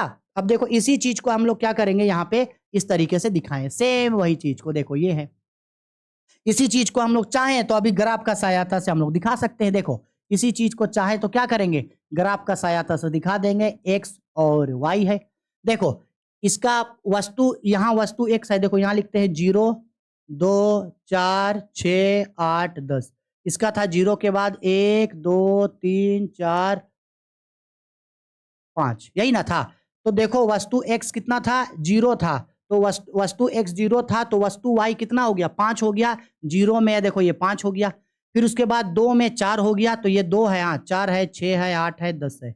ये हम लोगों का था आपका आपका 1 2 3 4 5। इसके बाद 2 में कितना हो गया, 2 में 4 हो गया, नीचे गिर गया, 2 में देखो 4 हो जाएगा, 4 में कितना हो गया, 3 हो गया, 6 में कितना हो गया, 2 हो गया, 8 में कितना हो गया, 1 हो गया, और ये कितना हो गया, 0 हो गया। कितना हो गया, 0। बस इसी चीज को ऐसे करके हम लोग मिला देंगे, यहाँ नहीं जाएगा लास्ट तक, मिला देंगे, हो गया, बन गया मेरा बजट लाइन, हो गया। इसी को बोला जाता है बजट लाइन। और ध्यान से मेरा एक बात समझना, ये जो हम लोगों का बजट लाइन यहाँ पे बना, एक उपभोक्ता इसी बजट लाइन में या इसी बजट लाइन के अंदर रह के सामानों को खरीदेगा। इस बजट लाइन से वो ऊपर, इस बजट लाइन से यहां ऊपर जाके वो सामानों को नहीं खरीद सकता है। क्यों? क्योंकि उसके पास पैसा है, ये नहीं है। तो एक उपभोक्ता हमेशा इसी बजट लाइन पे खरीदेगा। इस बजट लाइन से नीचे गया, इसका मतलब है इसको वो और कम कर दिया। इस बजट लाइन से ऊपर गया, मतलब इसको वो और बढ़ा दिया। तो वो इतने ही तरीके से चीजों को खरीद सकता है, ना तो इससे बढ़ा सकता है ना घटा सकता है। अभी हम लोग पीछे निकाल के हम लोग सीख चुके हैं। तो इसी लाइन को बोला जाता है बजट लाइन। ना तो इससे ऊपर जाएगा ना इससे नीचे। ऊपर जाके भी वो चीजों को नहीं खरीद सकता है, नीचे जाके भी वो चीजों को नहीं खरीद सकता है। हाँ, नीचे खरीद सकता है, नीचे में खरीदने से उसके पास पैसा बच जाएगा। ठीक है, अब देखो इसी लिख लेना, इसको स्क्रीनशॉट ले लो, इसको उतार लेना। अगर मान लो बजट लाइन से ऊपर खरीदा या बजट लाइन से नीचे गया तो उसको क्या बोलते हैं, देखो उसको ये बोलते हैं, ध्यान से समझना उसको क्या बोलते हैं। देखो प्रपय एवं अप्रपय, जब बजट रेखा पर या बजट रेखा के सीमा के अंदर कोई वस्तु का उपभोग बनाता है तो इसे ही प्रपय संयोग कहा जाता है। देखो यानी ये मेरा बना है बजट लाइन, क्या बना मेरा, ये बजट लाइन। तो अगर बजट लाइन के पॉइंट में कहीं भी या बजट लाइन के नीचे अगर उपभोक्ता चीजों को खरीद रहा है तो उसी को बोलते हैं हम लोग प्रपय। और अगर बजट लाइन से ऊपर चला गया वो, तो उसको बोला जाता है अप्रपय। अगर आपको एमसीक्यू में पूछे प्रपय या अप्रपय क्या होता है, तो बोलना प्रपय का मतलब होता है जब उपभोक्ता बजट लाइन में या बजट लाइन से नीचे चीजों को खरीदा तो प्रपय, और बजट लाइन से ऊपर अगर चीजों को खरीद रहा है, ऊपर चला गया वो, तो होता है अप्रपय। ठीक है, अगर अप्रपय होता है तो उपभोक्ता को अपना एक्स्ट्रा पैसा लगाना होगा, और बजट लाइन में खरीदा तो अच्छा है, उससे नीचे खरीदा तो उसके पास पैसा बच गया। ठीक है, चलो बजट समीकरण क्या है। बजट समीकरण मतलब बजट का समीकरण जो तैयार होता है वही है और कुछ नहीं है। उदासीनता वक्र विश्लेषण में उपभोक्ता की शर्तें। देखो उदासीनता वक्र विश्लेषण से उपभोक्ता दो तरीके से संतुलन में आएगा। सबसे पहला, उदासीनता वक्र रेखा को स्पर्श करे, यानी अगर उदासीनता वक्र इस तरीके से अगर बना है मेरा, ये मान लो मेरा क्या बना है, एक ये मेरा बना है उदासीनता वक्र, ये एक मांग रेखा है, तो उदासीनता, ये कीमत रेखा है, बजट लाइन है, ये बजट लाइन, तो इस बजट लाइन को स्पर्श करे। देखो यहां टच हुआ है, तो बजट लाइन को उदासीनता वक्र इस तरीके से टच करे, आईसी आईसी। ये देखो ये बजट लाइन था, उसको उदासीनता वक्र टच किया, तब वो संतुलन पे है। दूसरा, स्पर्श बिंदु पर उदासीनता वक्र मूल बिंदु की ओर नतोदर हो। स्पर्श जहां किया है, स्पर्श जहां किया है वहां मूल बिंदु की ओर वो नतोदर हो। मान लो कि स्पर्श ये यहां कर रहा है, मान लो कि स्पर्श ये यहां कर रहा है, तो देखो अगर यहां कर रहा है तो क्या है, देखो यहां अगर कर रहा है तो देखो मूल बिंदु की ओर क्या वो झुका हुआ नहीं है क्या, मूल बिंदु का मतलब होता है ये जीरो, क्या जीरो की ओर झुका हुआ नहीं है सर, बिल्कुल झुका हुआ है, तो ये उसका संतुलन का शर्त होता है। दो ही स्थिति में कोई भी उपभोक्ता जो है वो संतुलन की स्थिति में आएगा। क्लियर बात है मेरा, बोलो हो गया, अच्छा से स्क्रीनशॉट ले लो, हो गया। चलो देखते हैं क्या कुछ और है जानना। ये अगर आपको एक बार पढ़ने का मन करेगा तो आप पढ़ लेना, नहीं तो छोड़ देना, हम आप पे छोड़ रहे हैं। और इस पूरे चैप्टर का ये सब देखो मोस्ट इंपोर्टेंट क्वेश्चन है। हम लोग जितना भी अभी इस पूरे चैप्टर में पढ़े हैं, ये इस पूरे चैप्टर का मोस्ट इंपोर्टेंट क्वेश्चन है। ये वेरी शॉर्ट टाइप का क्वेश्चन है, ठीक है। इसके बाद देखो ये मेरा हो गया लघु उत्तरीय प्रश्न, देखने दो। हाँ, ये हो गया अति लघु उत्तरीय प्रश्न यानी वेरी शॉर्ट टाइप क्वेश्चन। ये हो गया हम लोगों का शॉर्ट टाइप क्वेश्चन और ये हो गया हम लोगों का लॉन्ग टाइप क्वेश्चन। अगर आप करना चाहो तो बेझिझक इतने क्वेश्चंस को आप कर सकते हो। इससे ज्यादा आपको इस चैप्टर से और कोई भी क्वेश्चन नहीं पूछेगा। और ये सारा क्वेश्चन हम जो अभी आप लोगों को पढ़ाएं, अगर हर एक चीज को मेरा आप ध्यान से किए हैं तो ये एक एक क्वेश्चन आप लोगों से बन जाएगा। इससे ज्यादा भाई कुछ नहीं है। समझ में आया? बस हो गया। इस चैप्टर में हम लोगों को इतना ही पढ़ना था। अगर आप इतना पढ़ लिए तो इस चैप्टर में इससे बाहर आप लोगों को और कुछ भी नहीं पूछेगा। कुछ भी नहीं का मतलब है कुछ भी नहीं। और ये चैप्टर माइक्रो इकोनॉमिक्स का सबसे ज्यादा लंबा चैप्टर है, इसलिए इसको समझाने में इतना ज्यादा समय लगा।